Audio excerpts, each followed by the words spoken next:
अध्याय 361 मार्शल भगवान और स्काई स्प्लिट। जब उन्होंने उस महिला की उदासीनता और उपेक्षा से भरी आवाज सुनी तो मोके और हुनयू दोनों ने भौहें सिकोड़ लीं। क्योंकि वह इंसान थी, इसलिए उन्होंने अनजाने में ही उसे दुश्मन मान लिया। बेशक यह मुख्य रूप से उस उदासीन नज़र की वजह से था जिससे वह उन्हें देखती थी। इससे उन्हें बहुत नाखुशी हुई क्योंकि वह ऐसे पेश आ रही थी जैसे वे बस बेतरतीब राहगीर हों। क्या तुम मरना चाहते हो? महिला की खूबसूरत भौहें सिकुड़ गईं, जबकि उसने सुनहरे भाले पर अपनी पकड़ मजबूत कर ली और उसकी आवाज में अधीरता का भाव था। कितना घमंडी! हुनयू अत्यधिक क्रोध से हंसने लगा और फिर एक काली जंजीर बिजली की तरह निकली और तुरंत महिला की गर्दन पर आ गिरी। लगता है तुम सचमुच मरना चाहती हो। महिला ने उदासीनता से बोलते हुए अपनी कलाई घुमाई और फिर सुनहरे भाले की नोक तुरंत काली जंजीर से टकराए। टकराना, एक हल्का धमाका हुआ और फिर मोके और अन्य लोगों की चौंकती निगाहों के सामने काली जंजीर तुरंत पीछे की ओर उड़ गई।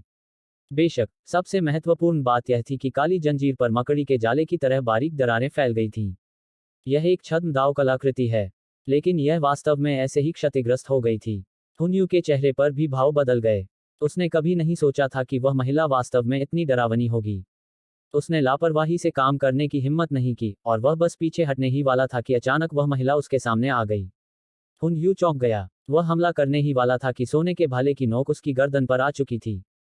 हुनयू की छवि मन में आश्चर्य से भर गई, लेकिन तब तक बहुत देर हो चुकी थी। सोने का भाला उसके दाहिने हाथ में जा लगा। भाले के हल्के झटके से एक भुजा हवा में उड़ गई और पीछे काली ऊर्जा का निशान छोड़ गई।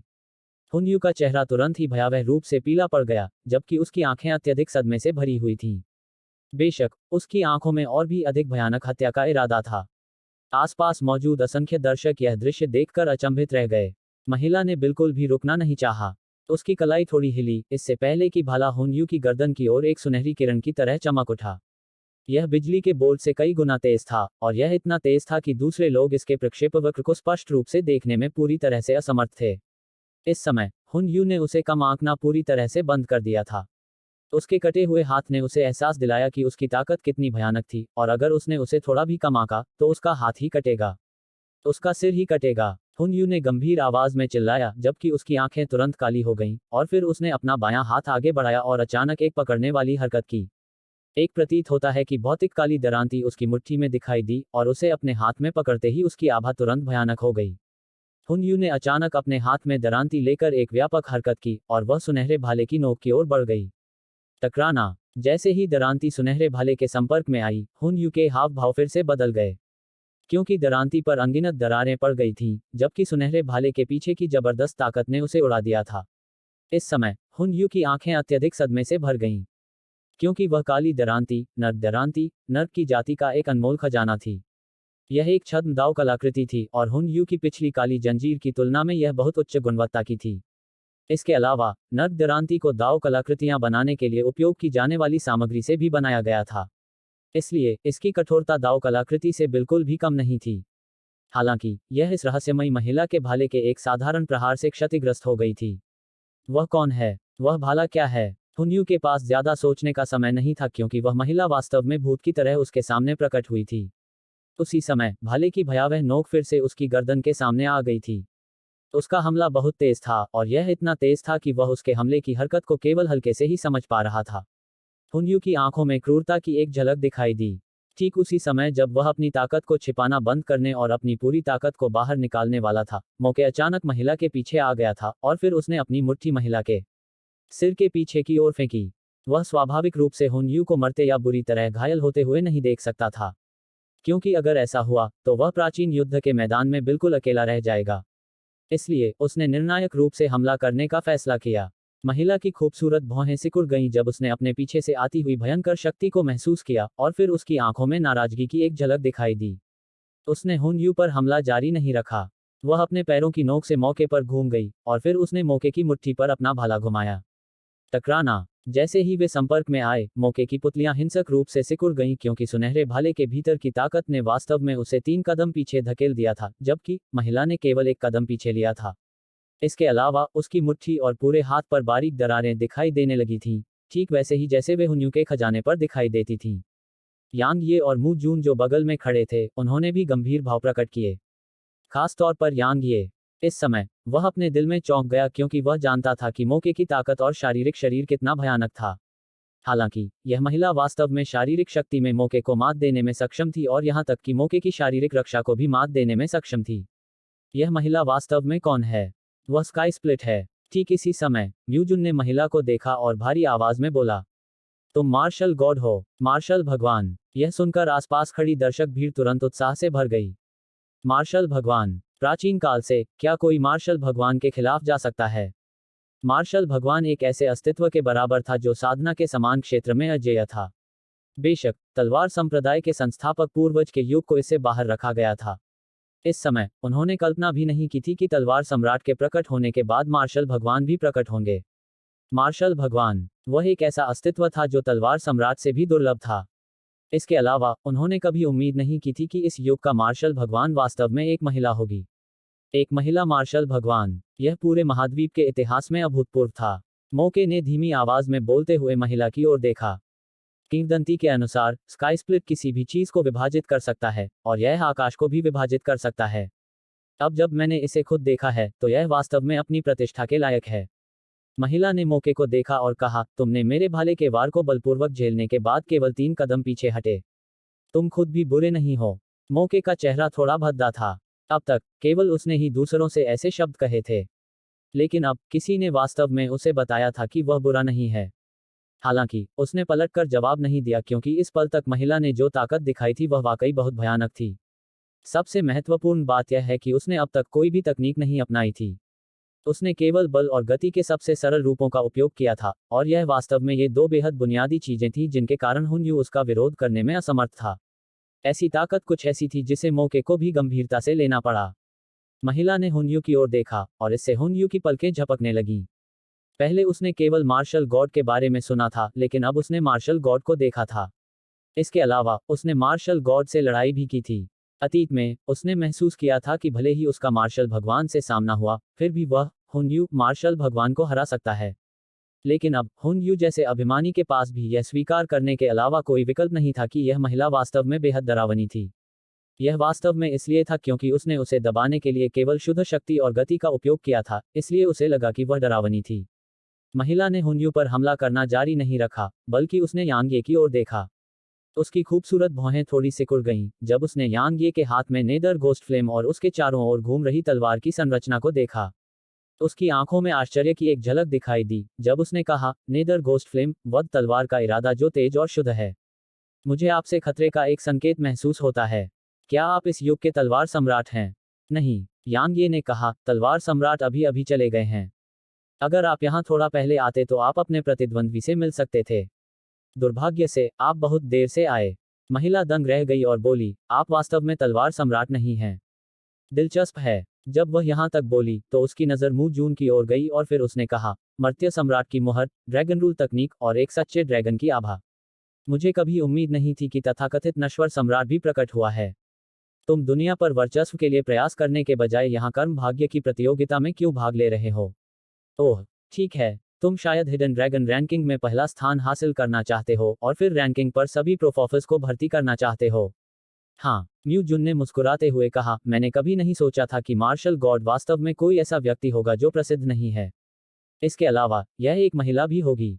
कितना आश्चर्यजनक। तो क्या आप अतीत के मार्शल देवताओं की तरह करने का इरादा रखते हैं? हिडन ड्रैगन रैंकिंग में प्रथम स्थान प्राप्त करना, महाद्वीप के प्रतिभाशाली लोगों पर सर्वोच्च शासन करना और फिर युगों युगों तक प्रसिद्ध होना। यदि ये आपके इरादे हैं तो उन्हें पूरा करना काफी मुश्किल होगा। सदियों से प्रसिद्ध। मुश्किल। महिला ने अपना सिर हिलाया और कहा, जब तक मैं एन नानजिंग कुछ करना चाहती हूँ तब तक ऐसा कुछ भी नहीं है जिसे मैं पूरा नहीं कर सकती। जैसे ही उसने बोलना समाप्त किया, एन नानजिंग स्वर्ग के प्रवेश द्वार की ओर चल पड़ी। जब वह उसके सामने पहुंची तो वह अचानक रुक गई और फिर उसने कहा, हिडन ड्रैगन पैगोडा अब से 3 दिन बाद खुलेगा। मैं आप सभी से वहां मिलूंगी। जैसे ही उसने बोलना समाप्त किया, एन नानजिंग ने शहर की दीवार के एक कोने पर नजर डाली और फिर उसने अपनी नजर वापस ले ली और स्वर्ग के प्रवेश द्वार में चली गई। शहर की दीवार के उस कोने पर लुओजू दंग रह गया और फिर उसने अपना सिर हिलाया और मुस्कुराया, जैसा कि मार्शल भगवान से उम्मीद की जाती है। कितनी तीव्र इंद्रियां, कितना दिलचस्प, कितना सच में दिलचस्प। हाहा। जब नानजिंग स्वर्ग के प्रवेश द्वार में चली गई तो हरे रंग की रोशनी की एक किरण चमक उठी और तुरंत उसके सामने आ गई। हालांकि वह बिल्कुल भी हिलती हुई नहीं दिखी, फिर भी प्रकाश की हरी किरण टुकड़ों में फट गई। प्रकाश की दूसरी किरण लगातार चमकती हुई दिखाई दी।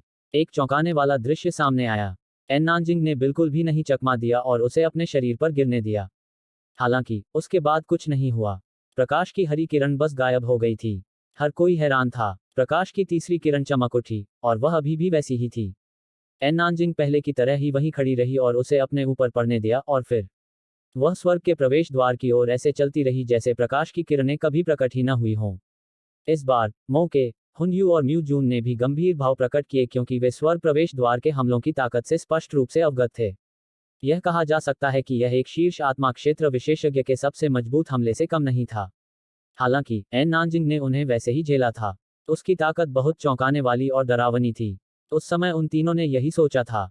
स्वर्ग के प्रवेश द्वार से गुजरने के बाद मोके, हुन यू और मू जून चुप हो गए। मार्शल गॉड का दिखना क्या दर्शाता है? वे बहुत स्पष्ट रूप से जानते थे कि यह दर्शाता है कि मार्शल गॉड उसी युग में सभी गूढ़ लोगों पर सर्वोच्च शासन करेगा। वे तीनों बहुत ही बदकिस्मत थे क्योंकि वे उन लोगों में से थे जिन पर मार्शल गॉड सर्वोच्च शासन करेगा। जहां तक यांग ये का सवाल है, उसने इस बारे में ज्यादा नहीं सोचा। जब तक मार्शल गॉड ने उसे नाराज नहीं किया, तब तक इससे कोई फर्क नहीं पड़ता कि उसने किसे कुचला। उसका सिर्फ एक ही उद्देश्य था। वह था कर्म भाग्य प्राप्त करना और जियाओ युक्सी को बचाना, और फिर अपनी मां को बचाने के लिए अपनी ताकत को बेहतर बनाने पर कड़ी मेहनत करना। यह बस इतना ही आसान था। जहां तक अपने साथियों के बीच अद्वितीय होने, युगों युगों तक प्रसिद्ध होने, या दुनिया को चौंकाने की बात है, उन्होंने महसूस किया कि यह काम किसी और के लिए छोड़ देना ही बेहतर है। यांग ये ने उन तीनों की ओर उदासीनता से देखा और फिर अपने दिल में आदेश जारी किया, और फिर वह अपनी तलवार पर प्रकाश की किरण में परिवर्तित हो गया और तुरंत उनकी दृष्टि के क्षेत्र से गायब हो गया। उसे लगा कि उनसे लड़ते रहना पूरी तरह से निरर्थक है। मोके और अन्य लोग भी इस बात को समझते थे, इसलिए उन्होंने यांगे का पीछा नहीं किया। उन्होंने पहले यांगे की ताकत देखी थी, और वे जानते थे कि अगर वह भागना चाहे तो वे उसे पकड़ नहीं पाएंगे। आखिरकार, तलवार नियंत्रण तकनीक अपनी प्रतिष्ठा के लायक बिल्कुल भी नहीं थी। बेशक, इसका मतलब यह नहीं था कि उन्होंने यांगे को छोड़ देने का फैसला कर लिया था। यांगे अंत में हिडन ड्रैगन पैगोडा पर चढ़ ही जाएगी, है ना? अध्याय 362 भयो। घने जंगल में यांगे एक पेड़ के सामने खड़ा था जबकि 10 काली परछाइयां बिना हिले चुपचाप उसके पीछे खड़ी थीं। ऐसा लग रहा था जैसे वे समय में जम गई हों। अगर कोई और यहाँ होता, तो वह देख सकता था कि वे काली परछाइयां वास्तव में आसपास के पेड़ों के साथ घुल मिल गई थीं, और ध्यान से देखे बिना उन्हें पहचान पाना बिल्कुल असंभव था। यांगे ने पलटकर उन पर नजर डाली, जबकि उसकी आंखों में प्रशंसा की झलक दिखी। उनमें से 10 को उसने प्राचीन डोमेन सिटी की ओर जाने से पहले सावधानी से चुना था, और वे हथियारों के समूह में सबसे कुलीन थे। उनकी ताकत और हर दूसरा पहलू हथियारों में सबसे अच्छा था। यह इस बात से स्पष्ट था कि उन्होंने प्राचीन डोमेन सिटी के बाहर उन शैतानी लोगों की कितनी जल्दी हत्या कर दी थी। आप सभी वास्तव में बुरे नहीं हैं। यांगे ने सिर हिलाया, और फिर उसकी नज़र एक आदमी पर पड़ी जो लेंग जून और लेंग यिन के बीच खड़ा था। उस आदमी ने एक काला मुखौटा और एक काला लबादा पहना था, और उसके हाथ में एक छोटी तलवार थी। भले ही उसका चेहरा छिपा हुआ था, लेकिन उसकी निगाहें बेहद बर्फीली और तीखी थीं।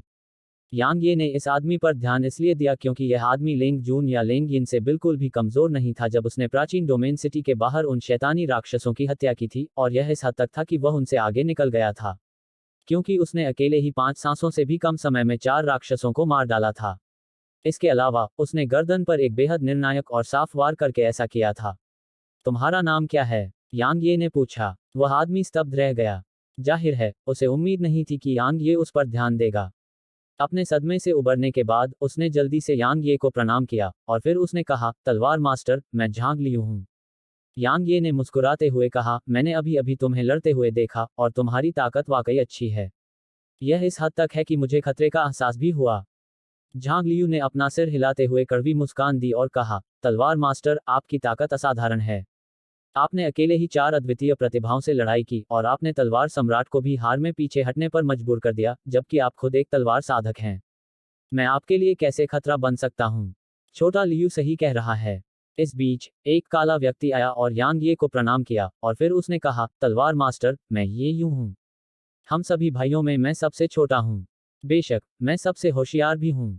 यांगे मुस्कुराए और बोली, मुझे नहीं पता कि तुम सबसे होशियार हो या नहीं, लेकिन तुम्हारे द्वारा कहे गए इन शब्दों से मुझे पता चल गया कि तुम बिल्कुल बेशर्म हो।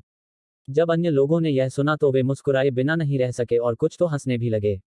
ये यून नाम के युवक ने अपनी आंखें घुमाईं, और वह खुद को असहाय महसूस कर रहा था। इस बीच, यांग यी ने एक पल के लिए गहराई से सोचा, फिर उसने अपने हाथों को अपने सामने उठाया, और फिर उसकी गहन ऊर्जा थोड़ी सी प्रवाहित हुई। 10 काले तार तुरंत उसके भीतर से उड़कर उन 10 लोगों के शरीर में प्रवेश कर गए।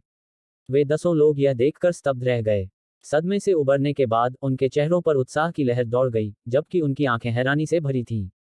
क्योंकि यांग ये ने उनकी आत्मा का वह धागा लौटा दिया था जिसका इस्तेमाल वह उन्हें नियंत्रित करने के लिए करता था। दूसरे शब्दों में, वे अब यांग ये के नियंत्रण में नहीं थे। तलवार मास्टर, क्यों? झांग लियू ने थोड़ा उत्तेजित स्वर में कहा। यांग ये ने मुस्कुराते हुए कहा, कोई कारण नहीं है। मुझे यह पसंद है, इसलिए मैंने ऐसा किया। अब, आप सभी, मेरे साथ रहना या चले जाना चुन सकते हैं। बेशक, मुझे उम्मीद है कि आप मेरे साथ रहना चुनेंगे क्योंकि मुझे आप सभी की ज़रूरत है। यांग ये ने ऐसा क्यों किया, इसका एक कारण था। जब वह प्राचीन डोमेन सिटी के बाहर उन 4 लोगों द्वारा घेर लिया गया था, तो उसने दक्षिणी क्षेत्र के दीपरोफर्स को चले जाने के लिए कहा था, और उसने गुप्त रूप से उनमें से 10 को चले जाने का आदेश भी जारी किया था। हालांकि, वे नहीं गए थे, और वे हमला करने के लिए भी तैयार थे। हालांकि, उसने उन्हें बलपूर्वक रोक दिया था, और यही एकमात्र कारण था कि उन्होंने अंत में हमला नहीं किया था। उस समय, वह 4 अद्वितीय प्रतिभाओं का सामना कर रहा था। इसलिए बाकी सभी की बात तो दूर, वह भी मरने के लिए तैयार था। वह जानता था कि अगर वे हमला करेंगे तो वे निश्चित रूप से मर जाएंगे क्योंकि म्यू जुन, हुन यू और मोके वाकई असाधारण थे। उनके खिलाफ हत्याएं व्यावहारिक रूप से बेकार थीं। इसके अलावा, यांग ये बहुत स्पष्ट रूप से जानता था कि उनमें से 10 जानते थे कि अगर वे हमला करेंगे तो वे निश्चित रूप से मर जाएंगे। संक्षेप में, यांग ये उस पल थोड़ा भावुक हो गया था। हाँ, यहाँ तक कि उसके, यांग ये के पास भी ऐसे लोग थे जो उसके साथ जीने और मरने के लिए तैयार थे। उसने इन भावनाओं को स्मृति में संजो लिया था, और वह नहीं चाहता था कि कोई भी चीज़ इन भावनाओं को कलंकित करे। इसलिए, उसने उनकी आत्माएं उन्हें लौटा दी। वे सभी चुप रहे। थोड़ी देर बाद, येयू ने हल्के से हंसते हुए गंभीरता से कहा, तलवार मास्टर। दरअसल, हमारे दिलों में, हम भाई मुख्य रूप से आपका अनुसरण कर रहे थे क्योंकि हमारी आत्माओं का एक हिस्सा आपके कब्जे में था, और हम आपके माध्यम से और भी अधिक साधना संसाधन प्राप्त करना चाहते थे। हालांकि, जब मैंने आपको दक्षिणी क्षेत्र के गूढ़ लोगों की खातिर प्राचीन डोमेन सिटी के बाहर उन 4 प्रतिभाओं से लड़ते देखा, तो मैंने खुद से कहा कि आप अनुसरण करने लायक व्यक्ति हैं। इसके अलावा, मुझे विश्वास है कि मैं केवल आपके साथ रहकर ही बदला ले पाऊंगा। मैं लिटिल ये से सहमत हूँ। इस समय, झांग लियू ने कहा, मानव जाति के सभी गूढ़ व्यक्तियों में से, मैं, झांग लियू, केवल आपकी प्रशंसा करता हूँ, तलवार मास्टर। आपका चरित्र थोड़ा स्वार्थी है, लेकिन यह केवल बाहरी लोगों के लिए है, और आप अपने लोगों के प्रति बहुत वफादार हैं। मुझे पता था कि मैंने आपको गलत नहीं समझा था जब मैंने देखा कि आपने दक्षिणी क्षेत्र के उन गूढ़ व्यक्तियों के लिए कैसे लड़ाई लड़ी और आपने अभी क्या किया। लिटिल ये सही कह रही है। तलवार मास्टर, हमें केवल आपका अनुसरण करके ही बदला लेने का मौका है। इसलिए, मैं आपके साथ रहना चुनता हूँ। लिंग जून ने भी यही कहा। मैंने तुम्हारे साथ रहना चुना है। मैंने तुम्हारे साथ रहना चुना है। मैं, उन सभी 10 लोगों ने यांग यी के साथ रहना जारी रखने का फैसला किया। यांग ये ने गहरी सांस ली और कहा, आप सभी के कंधों पर खून का कर्ज है, और मैं भी, यांग ये। इसके अलावा, हमारे दुश्मन बेहद ताकतवर हैं। हालांकि, मुझे पूरा भरोसा है कि हम एक दिन अपने सभी दुश्मनों का सफाया कर देंगे। हम एक दिन अपने सभी दुश्मनों का सफाया कर देंगे। बाकी लोगों ने यांग यी को प्रणाम किया और एक स्वर में बोले। जैसे ही उसने उन्हें देखा, यांग ये की आंखों में भावनाएं चमक उठीं। मेरे भी दोस्त और भाई होने लगे हैं। क्या मुझे और भी लोगों की रक्षा करनी होगी? हालांकि उसे और भी ज्यादा जिम्मेदारी मिल गई थी, फिर भी यांग ये को इससे कोई घृणा नहीं हुई। इसके विपरीत, उसे थोड़ी अजीब सी भावना हुई। यांग ये ने अपना सिर हिलाया, और फिर उसने अपनी हथेली पलट दी। उसके हाथ में एक स्क्रॉल दिखाई दिया और उसने कहा, यह एक अर्थ रैंक मूवमेंट तकनीक है जिसे क्लोन इल्यूजन तकनीक कहा जाता है। यह अब मेरे लिए बहुत उपयोगी नहीं है, लेकिन यह आप सभी के लिए काफी उपयोगी होनी चाहिए। खासकर जब इसे आपकी विचित्र मूवमेंट तकनीक के साथ जोड़ा जाता है। यह बिल्कुल भयानक संयोजन होगा। इसलिए इसे एक साथ विकसित करें। हाँ, उन्होंने मना नहीं किया। कुछ और भी है, यांग ये ने आगे कहा। आप सभी ने खुद को उजागर कर दिया है। इसलिए, मुझे लगता है कि मोके और हुन यू के साथी निश्चित रूप से आप सभी को जाने नहीं देंगे, और वे निश्चित रूप से आप सभी की जांच शुरू कर देंगे। अगर मोके आपको निशाना बनाना शुरू कर देता है तो आप सभी बहुत खतरे में पड़ जाएंगे। इस बारे में चिंता करने की कोई जरूरत नहीं है। इस समय, येयू ने अचानक कहा, मार्शल गॉड ने कहा कि वह 3 दिनों में हिडन ड्रैगन पैगोडा को खोल देगी। दूसरे शब्दों में, मोके को इस अवधि के दौरान हिडन ड्रैगन पैगोडा और हिडन ड्रैगन रैंकिंग को ऊपर उठाने के लिए लड़ाई की तैयारी करने के लिए अपना सर्वश्रेष्ठ प्रदर्शन करना चाहिए। अगर यह किसी और समय होता, तो वह निश्चित रूप से हमें उन शैतानी लोगों को मारने के लिए नहीं जाने देता। हालांकि वह निश्चित रूप से अब अपना सारा ध्यान हिडन ड्रैगन पैगोडा पर लगाएगा। इसलिए ज्यादा से ज्यादा वह हमें मारने के लिए शैतान जाति के कुलीनों को भेजेगा। लेकिन आप सभी शैतान जाति के कुलीन लोगों से नहीं डरते, है ना? यांग ये ने मुस्कुराते हुए कहा, वे कुलीन लोग आप सभी के लिए प्रशिक्षण के लिए सबसे अच्छा शिकार हैं, है ना?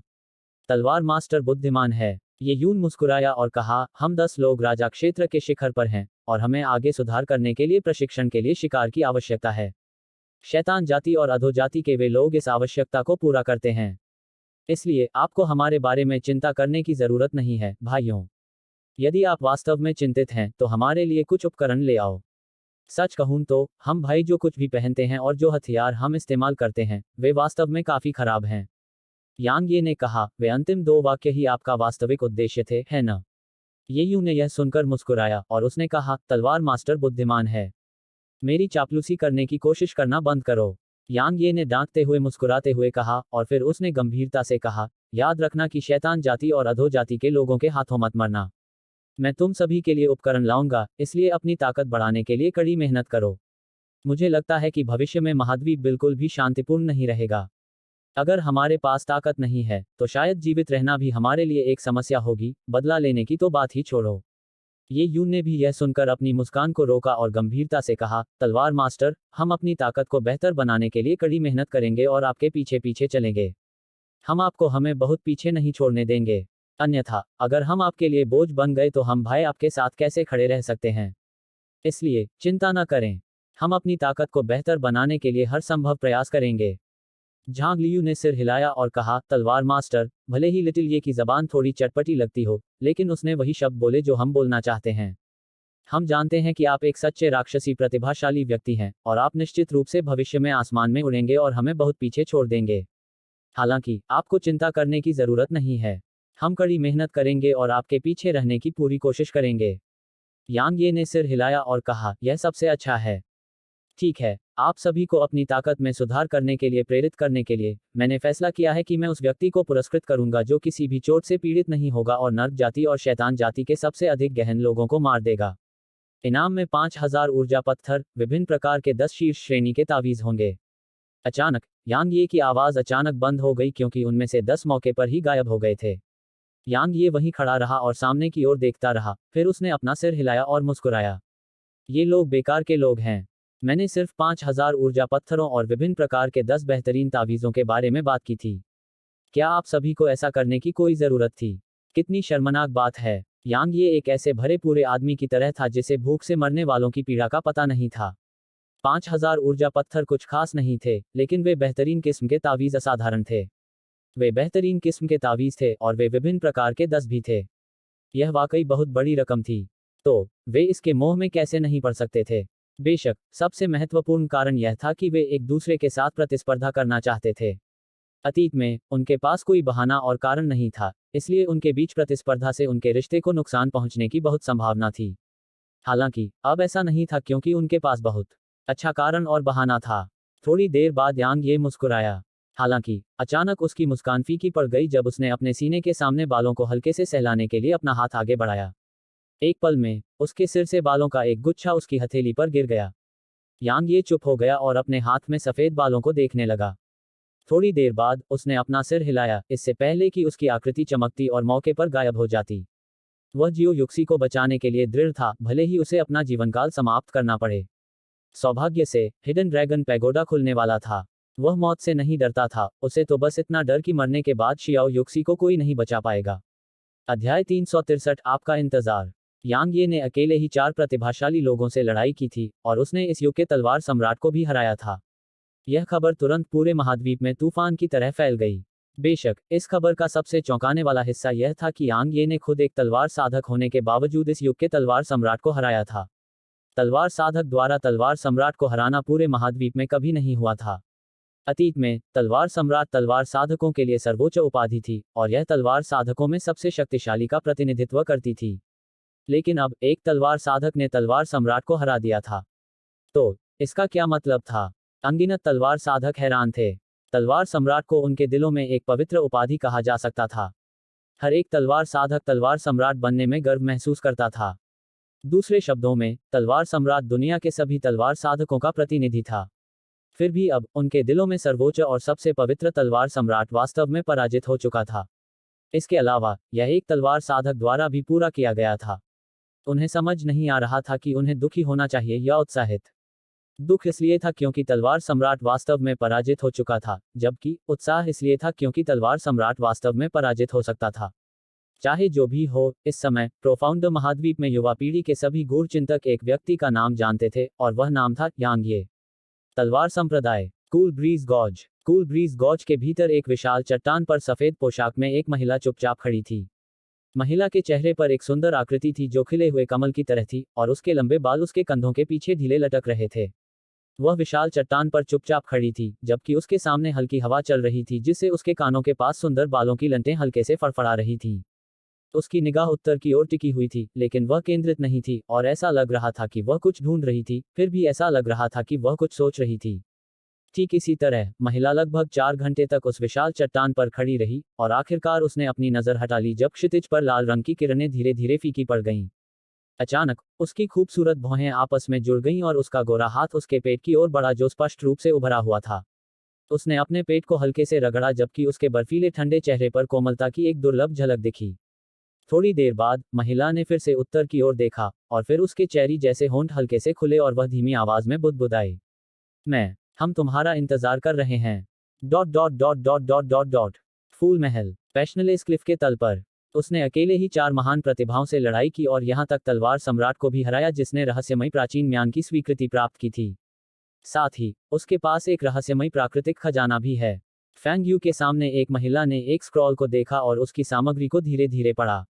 इस समय फैंग यू का रंग रूप बहुत बेहतर था क्योंकि किसी अज्ञात कारण से लेंग यू जो उसे हर दिन लगातार प्रताड़ित कर रहा था, उसे संप्रदाय में एक अलग स्थान पर नियुक्त किया गया था। दूसरी ओर उसे भेजे गए नए प्रवर्तन एल्डर ने उसे चौंका दिया था, क्योंकि न केवल यह प्रवर्तन एल्डर उसे प्रताड़ित करने से बचता था, बल्कि प्रवर्तन एल्डर हर दिन उसकी चोटों को ठीक करता था। इसके अलावा प्रवर्तन एल्डर अक्सर उसे यांग ये के बारे में बताता था। इससे वह बहुत ही हैरान और परेशान हो गई। हालांकि इससे कोई फर्क नहीं पड़ा, क्योंकि उसके लिए यांग ये के बारे में सुनना ही काफी था। फैंग यू के चेहरे पर धीरे धीरे एक संतुष्टिपूर्ण भाव प्रकट हुआ, क्योंकि उसका बेटा अंत में साधारण नहीं था। लेकिन मैं शायद उस दिन का इंतजार नहीं कर पाऊंगी जब मैं उसे देख सकूंगी। Dot dot dot dot dot dot. तलवार सम्राट पर यांग ये की जीत की खबर मिलने के बाद दक्षिणी क्षेत्र की 6 महान शक्तियों ने भी इसी तरह काम किया और चुप रहीं, क्योंकि यह कहा जा सकता था कि यांग ये अब कोई ऐसा व्यक्ति नहीं था जिसे वे अपनी इच्छा से कुचल सकें। क्योंकि जब तक यांग ये हिडन ड्रैगन रैंकिंग में एक अच्छे स्थान के लिए प्रयास करता है, तब तक उसके पास मौजूद प्राकृतिक प्रतिभा और ताकत के साथ केंद्रीय क्षेत्र के वे 3 नौवें रैंक के संप्रदाय निश्चित रूप से उसके लिए अपने दरवाजे खोल देंगे। जब तक यांग ही उनके साथ रहेगा, तब तक वे उसके सामने असहाय रहेंगे। हालांकि यह वास्तव में मायने नहीं रखता था, क्योंकि यांग ही चाहे कितना भी राक्षसी और उत्कृष्ट क्यों न हो, वह अंत में केवल एक राजा क्षेत्र का प्रख्यात व्यक्ति था। राजा क्षेत्र का तो जिक्र ही न करें, तो क्या हुआ अगर वह एक सम्राट क्षेत्र का प्रख्यात व्यक्ति था। सिर्फ एक व्यक्ति अपने संप्रदायों को कैसे गिरा सकता है? यह एक मजाक था। हालांकि 6 महान शक्तियों के उच्च अधिकारियों के मन में अभी भी इस सब के प्रति जटिल भावनाएं थीं, क्योंकि उन्हें उम्मीद नहीं थी कि यांग ये की प्रतिभा वास्तव में इतनी राक्षसी होगी, और वह वास्तव में तलवार सम्राट को हराने में सक्षम होगा, जिसके पास 8वें स्तर की तलवार की मंशा थी। विशेष रूप से तलवार संप्रदाय। पूरा तलवार संप्रदाय इस बारे में पता चलने पर तुरंत थोड़ा अजीब माहौल में घिर गया। उन्हें नहीं पता था कि उन्हें गुस्सा आना चाहिए या खुश होना चाहिए। गुस्सा तलवार संप्रदाय के इस फैसले से आया कि उन्होंने यांग यी को छोड़ दिया और तलवार सम्राट को हराने वाले तलवार साधक को छोड़ दिया। इसके विपरीत खुशी इस बात से आई कि एक तलवार साधक जो कभी उनके संप्रदाय का सदस्य था और उनके बीच साधना करता था, उसने तलवार सम्राट को हरा दिया था। कोई बात नहीं, एक बार जब तलवार सम्राट पर यांग ये की जीत की खबर तलवार संप्रदाय में फैल गई थी, तो जिस जगह यांग ये एक बार रुके थे, वह खाली हो गई थी क्योंकि कोई भी वहां रहने की हिम्मत नहीं कर रहा था। इसके अलावा यह बात कि कैसे यांग ये एक बार लेबर डिसिप्लिन थे जो क्लियर ब्रीज गॉज में साधना करने के लिए चुपके से चले गए थे, धीरे धीरे पूरे तलवार संप्रदाय में फैल गई थी। मैंने कभी उम्मीद नहीं की थी कि वह तलवार सम्राट को भी हरा पाएगा। हे भगवान, क्या वह अभी भी वही लेबर डिसिपल है जो इतने सालों पहले मेरे साथ काम करता था? क्या वह यांग ये जिसने तलवार सम्राट को हराया था, वास्तव में वही यांग ये है जिसे मैं जानता हूं? बस कुछ ही समय बीता है। हालांकि उसने आरोही रैंकिंग में पहला स्थान हासिल कर लिया है, और अब उसने तलवार सम्राट को भी हरा दिया है। संस्थापक पूर्वज के अलावा तलवार संप्रदाय के इतिहास में ऐसा कोई भी व्यक्ति नहीं है जो ऐसी उपलब्धियों की तुलना कर सके। लेकिन संप्रदाय ने उसे क्यों निष्कासित किया? भविष्य में वह निश्चित रूप से हमारे तलवार संप्रदाय को गौरव की ओर ले जाने में सक्षम होगा। मैं वास्तव में उसी संप्रदाय से था जिसमें तलवार के साधक थे जिन्होंने तलवार सम्राट को हराया था। भले ही यह अतीत में था, लेकिन यह अभी भी हुआ था। हाहा, अफसोस, अगर संप्रदाय ने उसे निष्कासित नहीं किया होता, तो क्या दक्षिणी क्षेत्र की युवा पीढ़ी में कोई भी हमारे तलवार संप्रदाय के साथ प्रतिस्पर्धा कर सकता था? अफसोस, कितने अफसोस की बात है। उल्लेखनीय बात यह है कि यांग यी को तलवार संप्रदाय से कैसे निष्कासित किया गया, यह मामला पूरे दक्षिणी क्षेत्र में तेजी से फैलने लगा। उसके बाद दक्षिणी क्षेत्र के सभी गूढ़ लोगों और शक्तियों ने तलवार संप्रदाय की बदकिस्मती का आनंद लिया। बेशक, सबसे महत्वपूर्ण बात यह है कि तलवार संप्रदाय और उसके सभी उच्च पदाधिकारियों को एक उपनाम दिया गया, अज्ञानी मूर्ख। ठीक इसी घटना के कारण कुछ कुलों ने अपने कुलों के शिष्यों को तलवार संप्रदाय से वापस लौटने के लिए कहना शुरू कर दिया। क्योंकि जहां तक उनका सवाल था, अगर उनके कुलों के शिष्यों में कोई प्राकृतिक प्रतिभा भी होती, तो वह शायद तलवार संप्रदाय में ही दबी होती। यह कहा जा सकता है कि तलवार सम्राट पर यांग ये की जीत ने तलवार संप्रदाय पर जो नकारात्मक प्रभाव डाला, वह बहुत बड़ा था। दूसरी ओर, तलवार संप्रदाय के उच्च अधिकारियों ने अपनी चुप्पी बनाए रखी और स्थिति को बचाने के लिए कुछ भी नहीं किया। उन्होंने तलवार संप्रदाय के शिष्यों को जाने दिया और उन हानिकारक अफवाहों को फैलने दिया। ऐसा लग रहा था जैसे उन्होंने उन्हें सुना ही नहीं था, और इसने सभी अन्य महान शक्तियों को बेहद हैरान और भ्रमित महसूस कराया। तालिस्मैन मास्टर एसोसिएशन का मुख्यालय। इस समय टेलिस्मैन मास्टर एसोसिएशन के सभी उच्च पदाधिकारी एक हॉल में मौन बैठे थे। थोड़ी देर बाद मेजबान की सीट पर बैठी बाईशान ने हल्की आह भरी और कहा, उस बच्चे के गर्व के साथ, वह बिल्कुल वापस नहीं आएगा।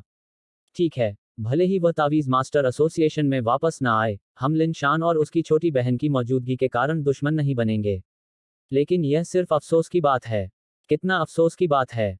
यह सुनकर दूसरे बूढ़ों ने सिर हिलाया और उनकी आंखों में स्पष्ट पछतावा था। अगर वे कहते कि उन्हें पछतावा नहीं है तो यह झूठ था, लेकिन अब बहुत देर हो चुकी थी।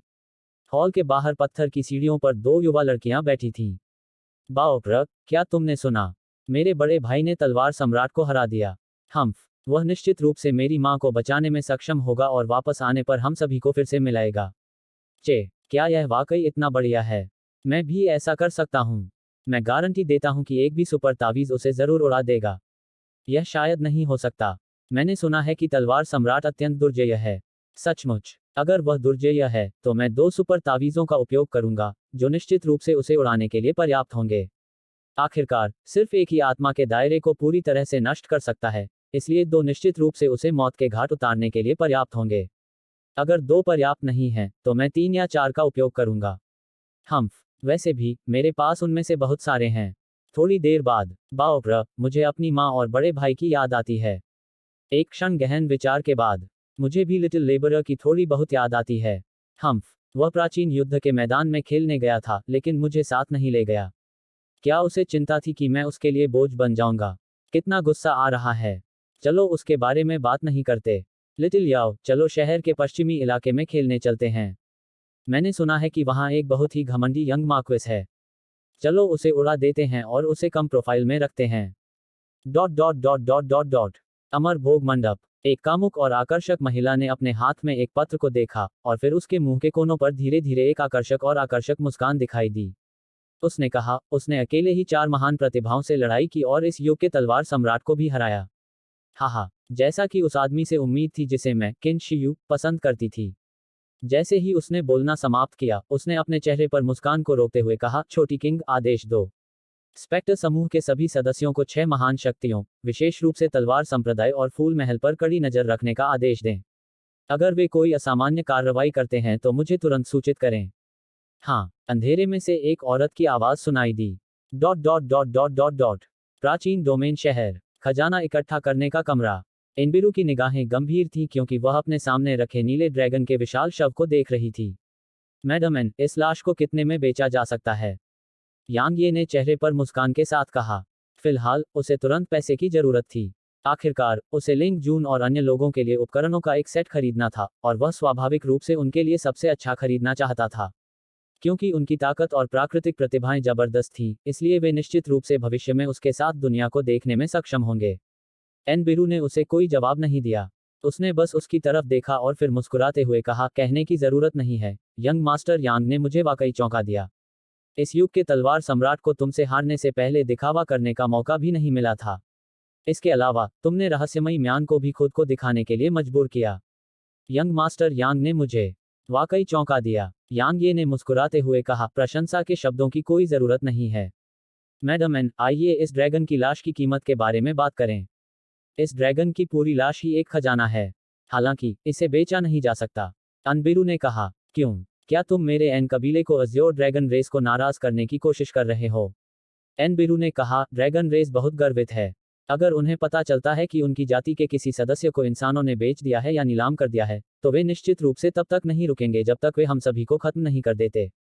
भले ही मेरा एन कबीला उनसे डरता नहीं है, लेकिन बिना किसी कारण के एक दुर्जय दुश्मन बनाने की वास्तव में कोई जरूरत नहीं है। यांग ये ने भौहें से कुड़ी, और वह कुछ कहने ही वाला था कि तभी एनबिरू ने बोलना जारी रखा। हालांकि मेरा एन कबीला इस लाश को बेहतरीन डार्क ट्रेजर में बदल सकता है। यांग ये यह सुनकर बहुत खुश हुआ और उसने कहा, यह तो अच्छी बात है। अध्याय 364 उपकरण सेट। 2 दिन बाद यांग यी के सामने 15 काले खंजर प्रकट हुए, जिनका आकार थोड़ा अजीब था। ये खंजर आपके अनुरोध के अनुसार यंग लॉन के दांतों से बनाए गए हैं। एनबिरू ने कहा, यंग लॉन के दांत अपने आप में बेहद तीखे हैं और कुछ विशेष सामग्रियों के साथ जो मैंने आपके लिए जोड़े हैं, ये खंजर आसानी से निम्न श्रेणी के पृथ्वी रैंक कवच को चीर सकते हैं, और यदि उपयोगकर्ता की ताकत खराब नहीं है, तो निम्न श्रेणी के स्वर्ग रैंक कवच को भी चीरकर अलग किया जा सकता है। कुछ विशेष सामग्री? यांग ये ने पूछा। एनबिरू ने सिर हिलाया और कहा, अगर मैं गलत नहीं हूं, तो आप शायद हथियारों के लिए ये खंजर खरीद रहे हैं, है ना? यांग ये ने सिर हिलाया और इसे छिपाया नहीं, वह इसे छिपाने में सक्षम था। आखिरकार अनगिनत लोगों ने उन 10 हत्यारों को देखा था जो शैतान के हत्यारों की हत्या करने के लिए प्राचीन डोमेन सिटी के बाहर आए थे। मैंने थोड़ा जहर मिलाया। एक बार जब दुश्मन इन खंजरों पर लगे जहर से छू जाता है, तो एक स्पिरिट रियल्म विशेषज्ञ भी बिना मारक के उसका विरोध करना असंभव पा सकता है। इसके अलावा जहर संक्षारक है और यह डार्क ट्रेजर्स को बेहद नुकसान पहुंचाता है। इसलिए यह हत्यारों के लिए बेहद उपयुक्त है। एनबिरू ने कहा। यह सुनकर यांग ये बहुत खुश हुआ और फिर उसने खंजर एक तरफ रख दिए और कहा, धन्यवाद मैडम एन। यह तो बस एक छोटी सी बात है। एनबिरू ने अपना सिर हिलाया और कहा, मेरे पास तुम्हारे लिए कुछ चीजें हैं। हो सकता है कि वे हिडन ड्रैगन पैगोडा में तुम्हारे काम आए। जैसे ही उसने बोलना समाप्त किया, आनबिरू ने अपनी उंगली हल्के से हिलाई, इससे पहले कि यांग ये के सामने 5 डार्क ट्रेजर प्रकट हुए, और यांग ये उन पर नजर डालने पर अपना धैर्य बनाए रखने में असमर्थ था। पहली डार्क ट्रेजर हड्डी से बनी तलवार थी। हाँ, पूरी तलवार पूरी तरह से हड्डी से बनाई गई थी। यह लगभग 1 मीटर लंबी, 2 अंगुल चौड़ी थी और इसके किनारों पर आरी के दांते थे। इसके अलावा इस पर कोई आलीशान सजावट नहीं थी। यह हड्डी से बनी एक साधारण तलवार थी। हालांकि यांग यी को जैसे ही यह तलवार दिखी, वह इसे पसंद करने लगा, और यह किसी और कारण से नहीं बल्कि इसलिए था क्योंकि उसे यह बहुत सरल लगी थी। यह तलवार यंग लॉन की गर्दन के नीचे की रीढ़ की हड्डी से बनाई गई थी, और यह उसके पूरे शरीर का सबसे कठोर हिस्सा है। एनबिरू ने कहा, मैंने इसमें लगभग 100 प्रकार के उच्च श्रेणी के खनिज भी मिलाए हैं। इसका कोई विशेष प्रभाव नहीं है, और यह विशेष रूप से कठोर है। इसे दाओ आर्टिफैक्ट से भी आसानी से नष्ट करना असंभव है। यांग ये ने यह सुनकर सिर हिलाया, और फिर उसने अपनी उंगली हिलाई। ज्वाला की एक किरण प्रकट हुई और हड्डी की तलवार पर चिपक गई। एक पल में यह एक ज्वलंत तलवार बन गई जो नेदर घोस्ट फ्लेम से घिरी हुई थी, और यह तुरंत लाल हो गई। इसके अलावा तलवार के भीतर तुरंत लाल तरल के निशान दिखाई दिए, और वे लगातार तलवार के माध्यम से घूमते रहे और एक अत्यंत विचित्र और रहस्यमय दृश्य बना। जब नेदर घोस्ट फ्लेम यहां दिखाई दिया, तो एक खूबसूरत महिला तुरंत एनबिरू के बगल में दिखाई दी, और उसकी आंखों में एक गंभीर भाव था क्योंकि वह नेदर घोस्ट फ्लेम को देख रही थी। इसके विपरीत एनबिरू बहुत शांत लग रही थी, और उसकी आंखों में बस थोड़ी जिज्ञासा थी। थोड़ी देर बाद नीदर घोस्ट फ्लेम द्वारा जलाए जाने से हड्डी की तलवार और भी अधिक लाल हो गई। हालांकि यह बिल्कुल भी क्षतिग्रस्त नहीं हुई थी। बेशक यांग ये ने नीदर घोस्ट फ्लेम की ताकत को पूरी तरह से जारी नहीं किया था, अन्यथा इस हड्डी की तलवार का उल्लेख नहीं करना, यहां तक एक दाव आर्टिफैक्ट भी शायद इसे सहन करने में असमर्थ होगा। भले ही उसने नीदर घोस्ट फ्लेम की ताकत को पूरी तरह से जारी नहीं किया था, यांग ये पहले से ही इस हड्डी की तलवार से बहुत संतुष्ट था। इस बीच अनबिरू ने अचानक पूछा, यही वह प्राकृतिक खजाना है? यांग ये ने सिर हिलाया और कहा, यह मुझे एक वरिष्ठ ने दिया था। यांग ये ने बोलना समाप्त करते ही नेदर घोस्ट फ्लेम को अपने शरीर में वापस बुला लिया। ओह, एनबिरू ने कहा। उसने समझदारी से कोई और सवाल पूछने से परहेज किया, और वह बस थोड़ा आश्चर्य से भर गई। उसे आश्चर्य हुआ कि वह वरिष्ठ यांग ये किसके बारे में बात कर रहा था, क्योंकि उस वरिष्ठ ने वास्तव में एक प्राकृतिक खजाना दे दिया था। बेशक वह उस वरिष्ठ की ताकत के बारे में और भी अधिक चिंतित थी, क्योंकि कोई व्यक्ति जो प्राकृतिक खजाना देने में सक्षम है, वह कमजोर कैसे हो सकता है। यांग ये ने थोड़ी देर तक हड्डी की तलवार से खेला और फिर उसने उसे अपनी स्थानिक अंगूठी में रख दिया। उसके बाद उसने शेष डार्क ट्रेजर्स को देखा। शेष 4 डार्क ट्रेजर्स ड्रैगन के पंजे जैसे आकार के 2 दस्ताने और एक जोड़ी जूते थे। ये यंग लॉन्ग के पंजों से बनाए गए थे। एनबिरू ने समझाया और कहा, ड्रैगन के पंजे बेहद तीखे हैं और वे पहले वाली हड्डी की तलवार से कहीं ज्यादा तीखे हैं। इसके अलावा मैंने एक spirit mineral refined dark steel जोड़ा, जो स्यूडो डाओ आर्टिफैक्ट्स के स्तर का है। पहले से ही तीखे ड्रैगन के पंजे और भी ज्यादा भयानक हो गए। सीधे शब्दों में कहें तो यह आसानी से कम ग्रेड वाले हेवन रैंक कवच को भी फाड़ सकता है।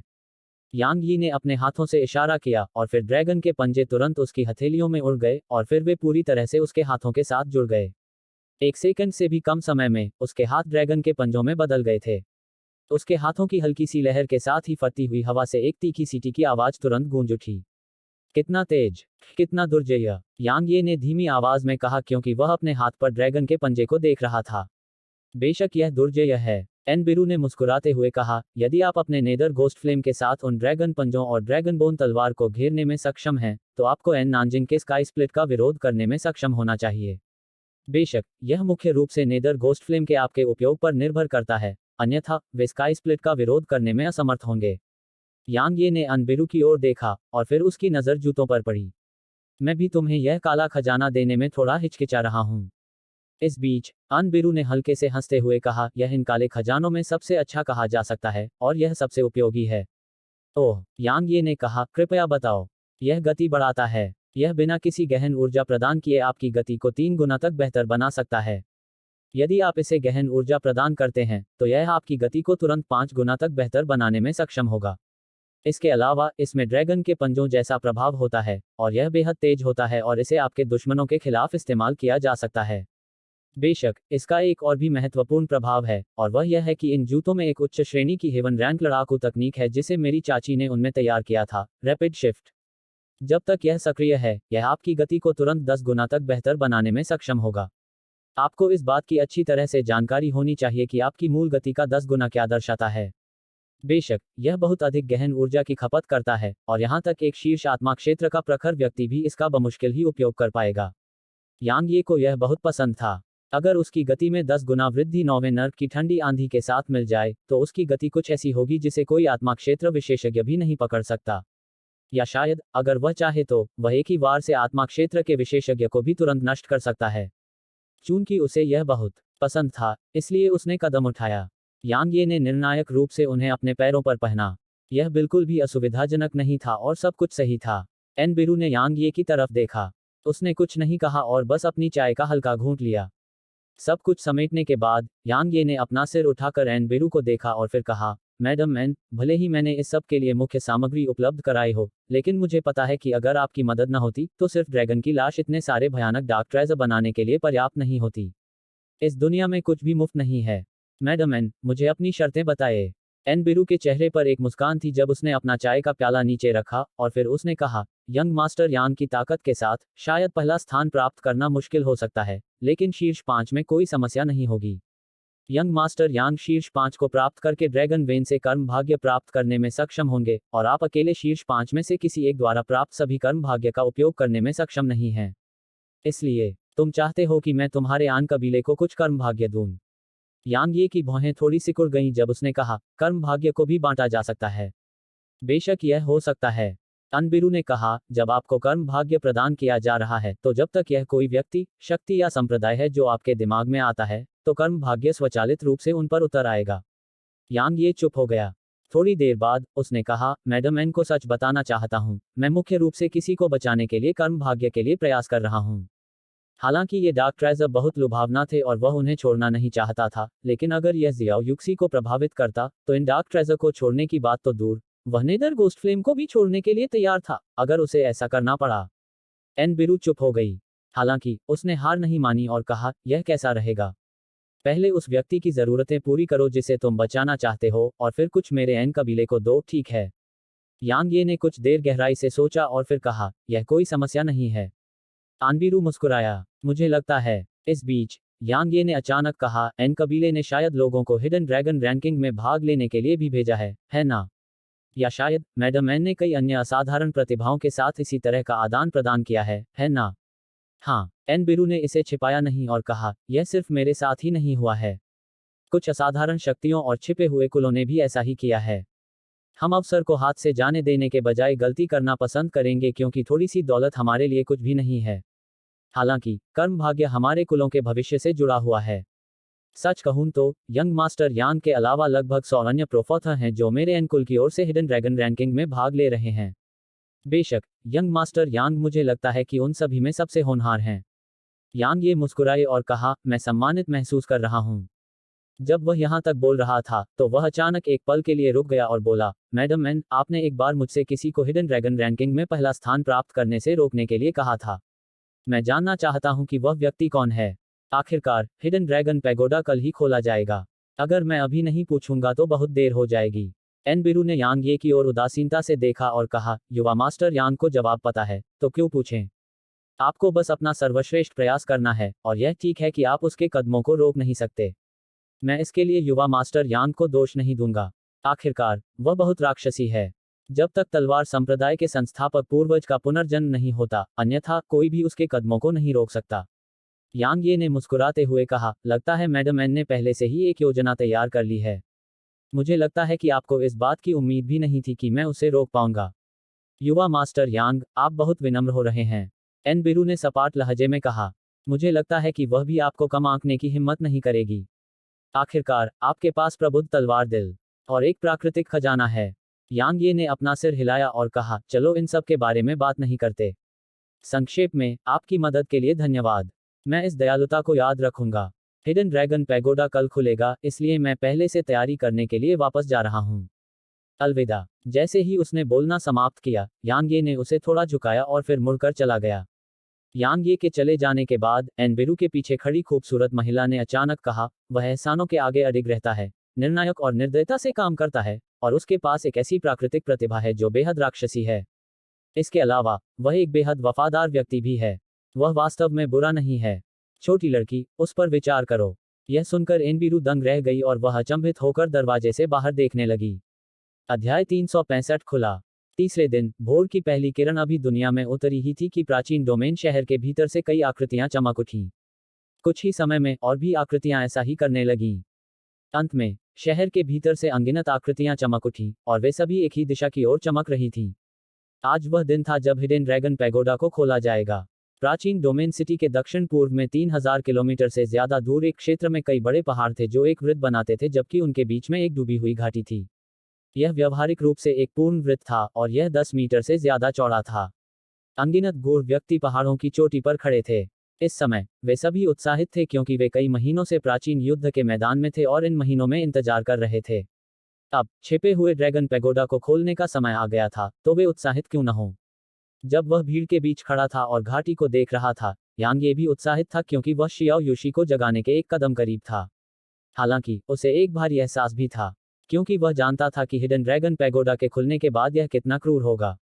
पैगोडा के भीतर की जाने वाली hidden dragon ranking essential ranking से अतुलनीय थी, क्योंकि एसेंशियन रैंकिंग में ऐसी लड़ाइयां शामिल थीं जो जीत पर रुक जाती थीं, लेकिन हिडन ड्रैगन रैंकिंग वैसी नहीं थी। इसमें ऐसी लड़ाइयां शामिल थीं जो केवल एक पक्ष की मृत्यु के साथ समाप्त होती थीं। हिडन ड्रैगन पैगोडा को 5 स्तरों में विभाजित किया गया था और हर स्तर पर साधना की गति अलग अलग थी। प्रथम स्तर पर एक दिन की साधना बाहरी दुनिया में 10 दिनों की साधना के बराबर थी। दूसरे स्तर पर एक दिन की साधना बाहरी दुनिया में 20 दिनों की साधना के बराबर थी। तीसरे स्तर पर एक दिन की साधना बाहरी दुनिया में 1 महीने की साधना के बराबर थी। चौथे स्तर पर एक दिन की साधना बाहरी दुनिया में 3 महीने की साधना के बराबर थी। जहां तक 5वें स्तर का सवाल है, यांगी को इसके प्रभावों का पता नहीं था, क्योंकि केवल उस स्तर तक पहुंचे प्रतिभाशाली लोग ही इसका उत्तर जानते थे। ऐसी परिस्थितियों में स्वाभाविक रूप से अनगिनत लोगों की इच्छा सबसे ऊंचे स्तर पर चढ़ने की थी, क्योंकि हिडन ड्रैगन पैगोडा केवल 10 दिनों के लिए ही खुला रखा जाता था। इस प्रकार एक समस्या थी। हिडन ड्रैगन पैगोडा में एक बहुत ही क्रूर नियम था, और वह यह था कि पहले स्तर के अलावा हर दूसरे स्तर पर केवल 100 लोग ही रह सकते थे। इसके अलावा एक स्तर पर जितने कम लोग होंगे, वहां कर्मिक भाग्य उतना ही सघन होगा और सभी को बड़ा हिस्सा मिलेगा। इसलिए कमजोर को स्वाभाविक रूप से समाप्त कर दिया जाएगा, जबकि उन्मूलन का मतलब मृत्यु है। क्योंकि हिडन ड्रैगन रैंकिंग पूरी होने तक पगोडा को छोड़ना असंभव था। जहां तक यह सवाल है कि छोड़ना असंभव क्यों था, यांग ये द्वारा एकत्रित की गई जानकारी में उस प्रश्न का उत्तर नहीं था। किसी भी मामले में कोई व्यक्ति हिडन ड्रैगन पैगोडा को तभी छोड़ सकता था जब हिडन ड्रैगन रैंकिंग समाप्त हो गई हो। बेशक, अगर किसी के पास पर्याप्त ताकत नहीं थी, तो पहले स्तर पर आज्ञाकारी रूप से रहना सबसे अच्छा था, भले ही पहले स्तर पर प्रतिस्पर्धा अभी भी मौजूद हो। वे किस लिए प्रतिस्पर्धा कर रहे थे? यह स्वाभाविक रूप से कर्म भाग्य के लिए था। हालांकि दूसरे, तीसरे और चौथे स्तर की तुलना में इस प्रतियोगिता की तीव्रता नगण्य थी। संक्षेप में, अपनी शक्तियों को तेजी से सुधारने में सक्षम होने के लिए यहाँ के अनगिनत प्रगाढ़ लोग पगोडा को चार्ज करने के लिए बेतहाशा संघर्ष करते थे। इस प्रक्रिया को रैंकिंग पर चढ़ना कहा जाता था। आरोहण की प्रक्रिया बेहद क्रूर थी क्योंकि दूसरे स्तर से हर बार जब कोई अतिरिक्त व्यक्ति स्तर पर आता था, तो यह दूसरे की मृत्यु का प्रतिनिधित्व करता था। हिडन ड्रैगन पैगोडा गहन साधना के लिए स्वर्ग था क्योंकि उनकी शक्तियां अत्यंत तीव्र गति से विकसित होती थीं। इसके अलावा वे कर्म भाग्य भी प्राप्त कर सकते थे और स्वर्ग और पृथ्वी की कृपा का आनंद ले सकते थे। हालांकि साथ ही यह गहन साधना करने वालों के लिए नरक भी था क्योंकि पैगोडा में रहते हुए कोई भी व्यक्ति कभी भी अपनी जान गंवा सकता था। दरअसल हिडन ड्रैगन रैंकिंग का सबसे रोमांचक हिस्सा चौथे स्तर पर होने वाली प्रतियोगिता थी। चौथे स्तर पर एक युद्ध क्षेत्र था और इसे हिडन ड्रैगन एरेना कहा जाता था। 10 सबसे मजबूत प्रतिभाओं का चयन एरेना में किया जाएगा और उन्हें रैंकिंग में सूचीबद्ध किया जाएगा, जबकि उनके नाम पूरे महाद्वीप में फैलेंगे। इसके अलावा उन्हें कर्मिक भाग्य प्राप्त करने का अवसर भी मिलेगा जो केवल उन पर उतरेगा। यह एकमात्र अवसर था जब किसी के पास कर्म भाग्य का एक हिस्सा प्राप्त करने का अवसर था, जो केवल उसका अपना था, और केवल तभी कोई व्यक्ति कर्म भाग्य को अपने कुल प्रियजनों या किसी अन्य के साथ बांट सकता था। तो हिडन ड्रैगन पैगोडा का सबसे रोमांचक हिस्सा रैंकिंग में ऊपर चढ़ने की प्रतियोगिता थी, क्योंकि यह सच्चे प्रतिभाशाली लोगों के बीच टकराव था और यह राक्षसी प्रतिभाशाली लोगों के बीच एक सच्ची और भयंकर लड़ाई थी। रैंकिंग में ऊपर चढ़ना अन्य राक्षसी प्रतिभाओं की लाशों पर कदम रखकर किया गया था। एक ज्वलंत लाल सूरज धीरे धीरे क्षितिज पर चढ़ रहा था, जबकि सूर्य की सुनहरी किरणें उतर रही थीं और यहाँ के गहनों पर सोने की एक पतली परत चढ़ा रही थी। नानजिंग ने अपने हाथ में स्काई स्प्लिट पकड़ी हुई थी और सबके सामने आई। उसी समय एक सफेद बालों वाला बूढ़ा आदमी भी दिखाई दिया। सफेद बालों वाले बूढ़े व्यक्ति ने एन नानजिंग की ओर देखा और हल्के से सिर हिलाया, फिर उसने अपनी नजर आसपास के वातावरण की ओर घुमाई। उसने कहा, क्या कोई पीछे हटने का इरादा रखता है? यह तुम्हारा आखिरी मौका है। एक बार जब तुम शिवालय में प्रवेश कर जाओगे, तो तुम तभी जा सकोगे जब सब कुछ खत्म हो जाएगा। नहीं, आसपास के हजारों गूढ़ लोगों ने एक स्वर में उत्तर दिया। पीछे हटो, क्या मजाक है? उनके लिए दक्षिणी क्षेत्र और यहाँ के प्राचीन युद्ध क्षेत्र तक पहुंचना कितना मुश्किल था। अगर वे अभी पीछे हट गए तो वे अपने कुलों, संप्रदायों या खुद की उम्मीदों पर कैसे खरे उतर पाएंगे? ज्यादातर लोग स्वार्थी थे, लेकिन उनमें दृढ़ निश्चय भी था। अगर वे अभी पीछे हट गए तो क्या वे कायरों से अलग होंगे? सफेद बालों वाले बूढ़े आदमी ने सिर हिलाया और फिर उसने एन नानजिंग की ओर देखा। बाद में सफेद बालों वाले बूढ़े आदमी के इरादों को समझ लिया और उसने अपने दाहिने हाथ से एक झटके से इशारा किया। स्काई स्प्लिट भाला सफेद बालों वाले बूढ़े आदमी के हाथ में जा लगा। बूढ़े आदमी की आंखों में एक जटिल भाव चमक उठा जब उसने अपने हाथ में पकड़े स्काई स्प्लिट को देखा। आखिरकार उसके हाथ में भाला स्काई स्प्लिट ही था, अतीत के सभी मार्शल देवताओं का काला खजाना। सफेद बालों वाले बूढ़े आदमी ने अपना सिर हिलाया, इससे पहले कि उसकी आकृति हवा में चमक उठी, और फिर उसने अचानक अपने नीचे घाटी पर हमला करने के लिए स्काई स्प्लिट का उपयोग किया। बूढ़ा आदमी चिल्लाया, अलग हो जाओ।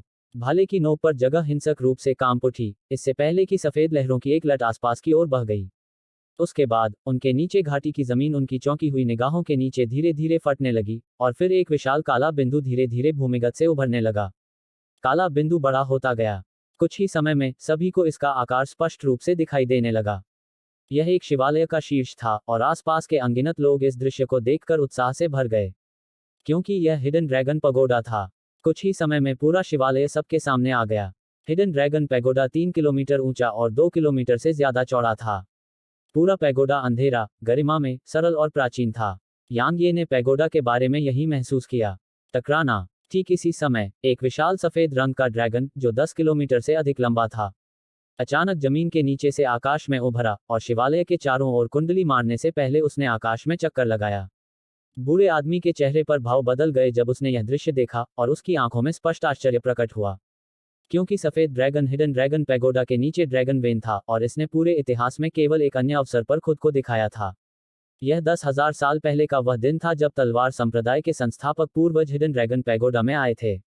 उस समय तलवार संप्रदाय के संस्थापक पूर्वज ने सफेद ड्रैगन का ध्यान आकर्षित किया था, इसलिए उसने खुद को दिखाया था। लेकिन वास्तव में 10,000 वर्ष बाद सफेद अजगर को किसने प्रदर्शित किया? सफेद बालों वाले बूढ़े आदमी ने आसपास के सभी लोगों को पीछे छोड़ दिया और एक पल के लिए उसकी नज़र मोके, यांग ये, एन नानजिंग और लुओजू पर रुक गई। उसके बाद उसकी नज़र एन नानजिंग पर टिक गई। लेकिन कुछ ही देर में उसकी नज़र लुओजू पर पड़ गई। थोड़ी देर बाद उसने अपना सिर हिलाया और हल्की सी आह भरी। आसपास के सभी लोग आश्चर्य से सफेद ड्रैगन को देख रहे थे। वे स्वाभाविक रूप से उसे पहचान नहीं पाए, और वे केवल इसलिए चौंक गए क्योंकि वह वास्तव में बहुत बड़ा था।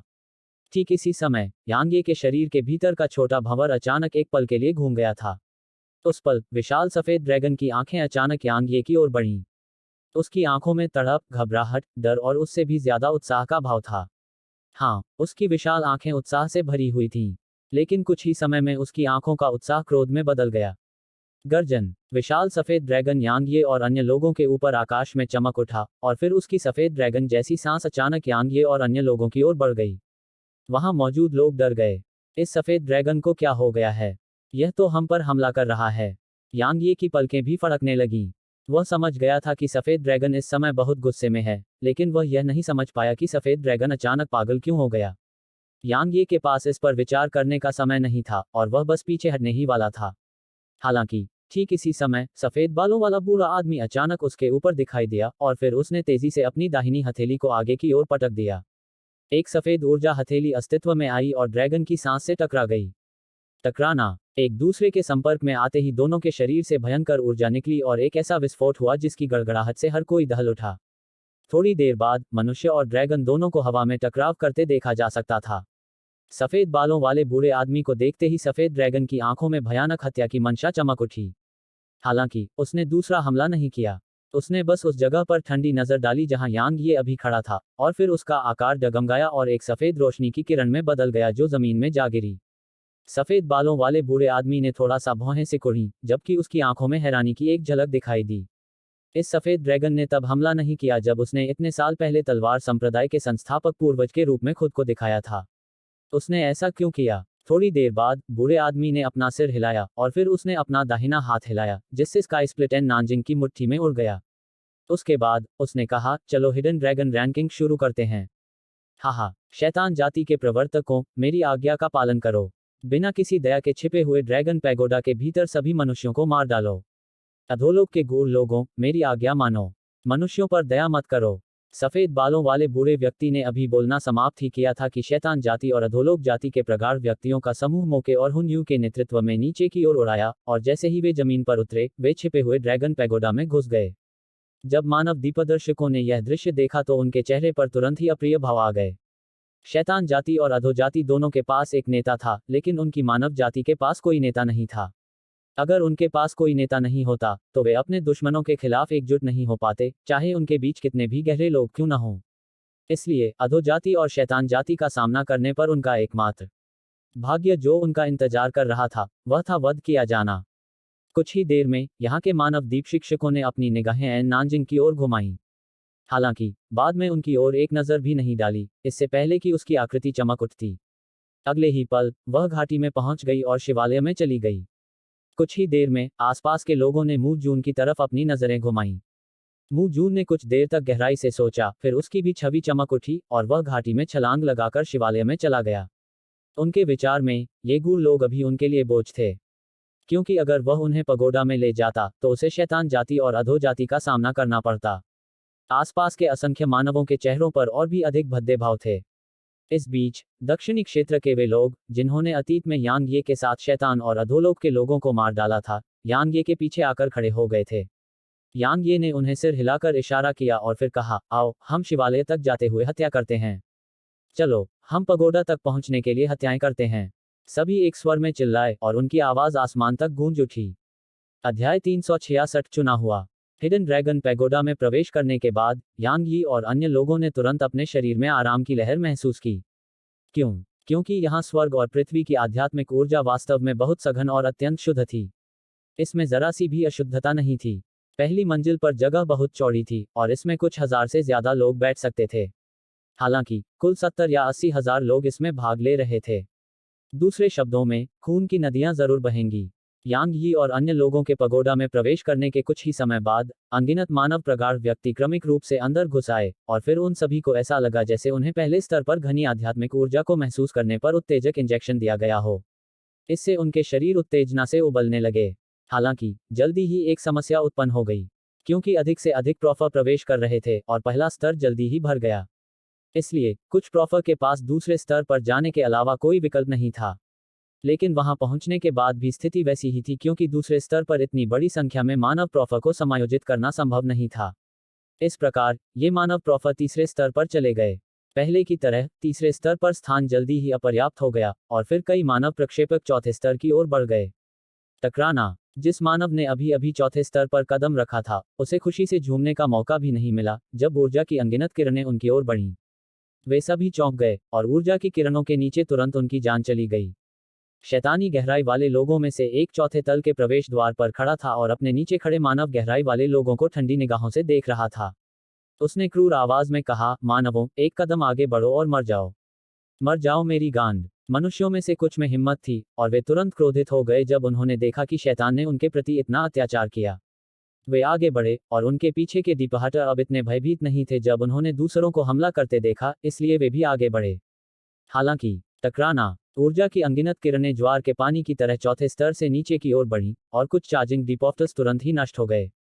15 मिनट बाद चौथी मंजिल के प्रवेश द्वार पर लगभग 1000 मानव लाशें जमा हो गईं, जबकि जमीन खून से लथपथ हो गई। किसी भी मानव ने पुनः आक्रमण करने का साहस नहीं किया, क्योंकि जिन्होंने साहस किया वे पहले ही मर चुके थे। यदि यह एक बड़ा क्षेत्र होता, तो वहां मौजूद शैतान जाति के कुछ 100 प्रगाढ़ लोग निश्चित रूप से हजारों मानव प्रगाढ़ लोगों द्वारा कुचल दिए जाते। हालांकि समस्या यह थी कि वे छिपे हुए ड्रैगन पैगोडा के भीतर थे। किसी भी समय अधिकतम 5 लोग ही चौथे स्तर के प्रवेश द्वार से गुजर सकते थे। दूसरे शब्दों में, मानव प्रगाढ़ लोगों के पास जो संख्या में लाभ था, वह समाप्त हो गया था। शैतान जाति और अधोजाति के राक्षसों ने मनुष्यों को यह बताने के लिए अत्याचारी और खूनी तरीकों का इस्तेमाल किया था कि उन्होंने चौथे स्तर पर नियंत्रण कर लिया है। तीसरे स्तर पर अधिकाधिक प्रगाढ़ व्यक्ति पहुंचे, और जल्दी ही यह स्थिति आ गई कि और लोगों के लिए खड़े होने की जगह नहीं बची। हालांकि एक समस्या उत्पन्न हो गई। पहले स्तर पर प्रगाढ़ व्यक्ति लगातार दूसरे स्तर की ओर चढ़ रहे थे, जबकि दूसरे स्तर पर प्रगाढ़ व्यक्ति लगातार तीसरे स्तर की ओर चढ़ रहे थे, लेकिन तीसरे स्तर पर प्रगाढ़ व्यक्ति चौथे स्तर पर चढ़ने की हिम्मत नहीं जुटा पाए, क्योंकि वहां चढ़ना मौत के बराबर था। हालांकि उनके पीछे प्रगाढ़ व्यक्ति लगातार ऊपर की ओर बढ़ते जा रहे थे। शुरुआत में यह कोई बड़ी समस्या नहीं थी, लेकिन जल्द ही संघर्ष शुरू हो गया। मादरचोद, तुम सब लोग वहां क्यों खड़े हो, आगे नहीं बढ़ रहे? शिवालय पर चढ़ो। क्या तुम नहीं देख सकते कि तुम्हारे पीछे कोई जगह नहीं है? बिल्कुल। क्या वहां चौथा और पांचवां स्तर भी नहीं है? ऊपर चढ़ो, मेरी गांड पर चढ़ जाओ। पूरे पगोडा में शापों की गूंज सुनाई देने लगी, और कुछ ही समय में शापों से भी समस्या का समाधान नहीं हो सका। इसलिए मानव दीपफोरस ने एक दूसरे पर हमला करना शुरू कर दिया, क्योंकि दूसरों के मरने पर ज्यादा जगह होगी। भाई तीसरे स्तर पर अनगिनत दीपॉफर्स ने लड़ाई में प्रवेश किया, और फिर दूसरे स्तर पर दीपॉफर्स ने भी एक दूसरे को मारना शुरू कर दिया। अंत में पहले स्तर पर भी दीपॉफर्स ने लड़ाई शुरू कर दी थी। हिडन ड्रैगन रैंकिंग का क्रूर पक्ष उजागर हुआ। पहले स्तर पर यांग ये और दक्षिणी क्षेत्र के दीपफोटर एक कोने में खड़े थे। यांग ये ने इन मानव दीपफोटर की तरह मूर्खतापूर्ण तरीके से पगोडा पर चढ़ने का विकल्प नहीं चुना था। अगर वह अकेला होता, तो वह स्वाभाविक रूप से वहां तक पहुंचने के लिए जान से हाथ धो लेता। हालांकि उसके पीछे अभी दक्षिणी क्षेत्र के 100 से ज्यादा डीपफोटर खड़े थे। भले ही पहले स्तर पर नरसंहार शुरू हो चुका था, लेकिन किसी भी डीफोटर ने यांग ये और यांग ये के साथ खड़े दक्षिणी क्षेत्र के डीफोटर पर हमला करने की हिम्मत नहीं की। क्या मजाक है? वे पहले से ही बहुत भाग्यशाली महसूस कर रहे थे कि यांग ये के समूह ने उन पर हमला नहीं किया। आखिरकार अनगिनत लोगों ने देखा था कि यांग ये कितना भयानक था। हालांकि यह यांग ये का एक बुद्धिमानी भरा कदम भी था। अगर उसने अभी पगोडा पर हमला किया होता, तो उसका समूह निश्चित रूप से प्रभावित होता। आखिरकार एक बार जब वे मानव दीफोटर नरसंहार से अभिभूत हो जाते, तो वे उस व्यक्ति की पहचान को पूरी तरह से अनदेखा कर देते जिस पर उन्होंने हमला किया था। सबसे महत्वपूर्ण बात यह है कि शैतानी और अधोगम्य लोगों ने पहले कदम उठाया था, और उन्होंने लाभप्रद स्थिति पर कब्जा कर लिया था। इसलिए अगर वे अभी चार्ज करते हैं, तो उन्हें निश्चित रूप से एक बड़ी कीमत चुकानी होगी। इस प्रकार उन्हें एक बार में चौथे स्तर पर पहुंचने से पहले अवसर की प्रतीक्षा करनी पड़ी। यांग यी के पीछे खड़े मानव दीपफोटर्स के चेहरे पर भारी भाव थे, क्योंकि वे आसपास के कत्लेआम को देख रहे थे। वे अपने दिल में भाग्यशाली महसूस कर रहे थे कि उन्होंने यांग यी का अनुसरण करने का फैसला किया, अन्यथा वे जमीन पर उन लाशों में से एक हो सकते थे। आखिरकार अन्य क्षेत्रों के डिपोर्टर्स की तुलना में उनकी ताकत बहुत कमजोर थी। यांग यी ने अपने सिर को हल्के से हिलाया, जबकि उसने आसपास के इलाकों में लगातार गिरते हुए देखा। लाभ प्राप्त करने की इच्छा ने अनगिनत मानव प्रोफेटर्स को वास्तविक जानवरों से भी बदतर बना दिया। क्या यह मनुष्यों की गहरी जड़ें वाला दोष था? ठीक इसी समय यांग यी के भीतर से अचानक एक रक्त लाल रंग की चोटी निकली और फिर वह हवा में चक्कर लगाने लगी। इसके बाद मृत दीपफस की लाशें और खून तुरंत मोती में समा गए। घातक रक्त का मोती। यांग ये ने जब इस मोती को देखा तो वह दंग रह गया। अतीत में इसके उपयोग से होने वाली भारी प्रतिक्रिया और ऊर्जा की खपत और भूत संप्रदाय के प्रति उसकी आशंका के कारण यांग ये ने कभी इसका उपयोग नहीं किया था और इसे छोटे भंवर में ही छोड़ दिया था। इसके अलावा यह इस हद तक था कि वह इसके अस्तित्व के बारे में लगभग भूल ही गया था। इसलिए उसने कभी नहीं सोचा था कि यह वास्तव में अपने आप प्रकट हो जाएगा। क्या यह यहाँ के नरसंहार की आभा से आकर्षित हुआ था? यांग ये को ऐसा लग रहा था कि वह समझ गया था, क्योंकि उसने जमीन पर फैली लाशों और खून को देखा था। सभी डिपरोफर्स जो एक दूसरे का वध कर रहे थे, उन्होंने तुरंत लड़ना बंद कर दिया जब उन्होंने देखा कि यांग ये का मोती लाशों और खून को सोख रहा था। हालांकि उन्होंने जल्दी से कत्लेआम का एक और दौर शुरू कर दिया। इसके अलावा और कोई कारण नहीं था, क्योंकि उन्होंने यांग ये पर हमला करने की हिम्मत नहीं की। यह तो बताने की जरूरत नहीं है कि यांग ये के पीछे 100 से ज्यादा डिपरोफर्स खड़े थे। अगर वह हमला नहीं करता तो भी वे उस पर हमला करने की हिम्मत नहीं करते। आखिरकार वे सिर्फ 100 स्पॉट पर कब्जा कर रहे थे, पूरे लेवल पर नहीं। इसलिए कोई बेवकूफ ही यांग ये के समूह पर हमला करेगा। Dot dot dot dot dot dot hidden dragon pagoda के बाहर लुओ जू ने अपने हाथ पीछे कर लिए थे और वह पैगोडा के प्रवेश द्वार के सामने खड़ा था। इस समय उसके अलावा आसपास कोई भी गहरा व्यक्ति नहीं था। ठीक इसी समय क्षितिज पर अचानक एक काला बादल दिखाई दिया और वह बहुत तेजी से आगे बढ़ा। कुछ ही समय में वह हिडन ड्रैगन पैगोडा के ऊपर पहुंच गया। काले बादल को देखते हुए लुओ जू के मुंह के कोनों पर एक हल्की सी मुस्कान उभरी और उसने कहा, वे आखिरकार यहाँ हैं। काला बादल छट गया और कुछ 100 आकृतियां दिखाई दी जिनके चेहरे ढंके हुए थे। वे लुओ जू के पीछे उतरे और फिर एक साथ एक घुटने पर बैठ गए और फिर उन्होंने एक साथ कहा, चुना हुआ। लुओ जू ने हल्के से सिर हिलाया और कहा, आओ प्रोफाउंडर महाद्वीप के राक्षसी प्रतिभाओं से मिलें। हाँ, जब लुओ जू ने कुछ 100 अन्य लोगों को हिडन ड्रैगन पैगोडा के प्रथम स्तर पर ले गया तो यहाँ मौजूद सभी मानव डिपॉफर्स ने लड़ना बंद कर दिया। लुओ जू ने उन पर एक नज़र भी नहीं डाली और उसकी नज़र सीधे यांग ये पर पड़ी। उसने यांग ये को देखा और फिर मुस्कुराया और कहा, हम फिर मिलेंगे। यांग ये ने लुओ जू के पीछे नकाबपोश आकृतियों पर नजर डाली और फिर वह मुस्कुराया और कहा, चलो लड़ें। लुओ जू ने अपना सिर हिलाया और कहा, मुझे बहुत खेद है, लेकिन आप अभी मेरे लक्ष्य नहीं हैं। भले ही आपकी ताकत वास्तव में खराब नहीं है, फिर भी यह पर्याप्त नहीं है। आपको मेरी सीधी सादी बातों से कोई आपत्ति नहीं है ना? हाँ, मैं करता हूँ। यांग ये मुस्कुराया और कहा, मैं तुम्हें यही शब्द वापस दूंगा। चिंता मत करो, इसमें ज्यादा समय नहीं लगेगा।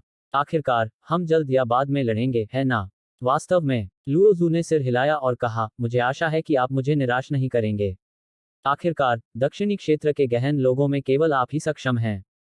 यांग ये ने अचानक कहा, मैं वास्तव में आपकी पहचान जानने के लिए उत्सुक हूं। इसकी कोई जरूरत नहीं है, क्योंकि आपको बहुत जल्द पता चल जाएगा। जैसे ही उसने ये शब्द बोलना समाप्त किया, लुओ जू ने अपने पीछे समूह को दूसरे स्तर की ओर ले गया। उसके बाद जहां भी वह गुजरा, उसके भीतर से बिजली के बोल्ट हिंसक रूप से निकले और फिर अनगिनत मानव डिपॉफर्स तुरंत मौके पर राख में बदल गए। जब जू का समूह दूसरे स्तर पर पहुंचा तो उनके पीछे 500 से अधिक नई लाशें बन चुकी थीं। ठीक इसी समय एक और व्यक्ति ने हिडन ड्रैगन पैगोडा में कदम रखा।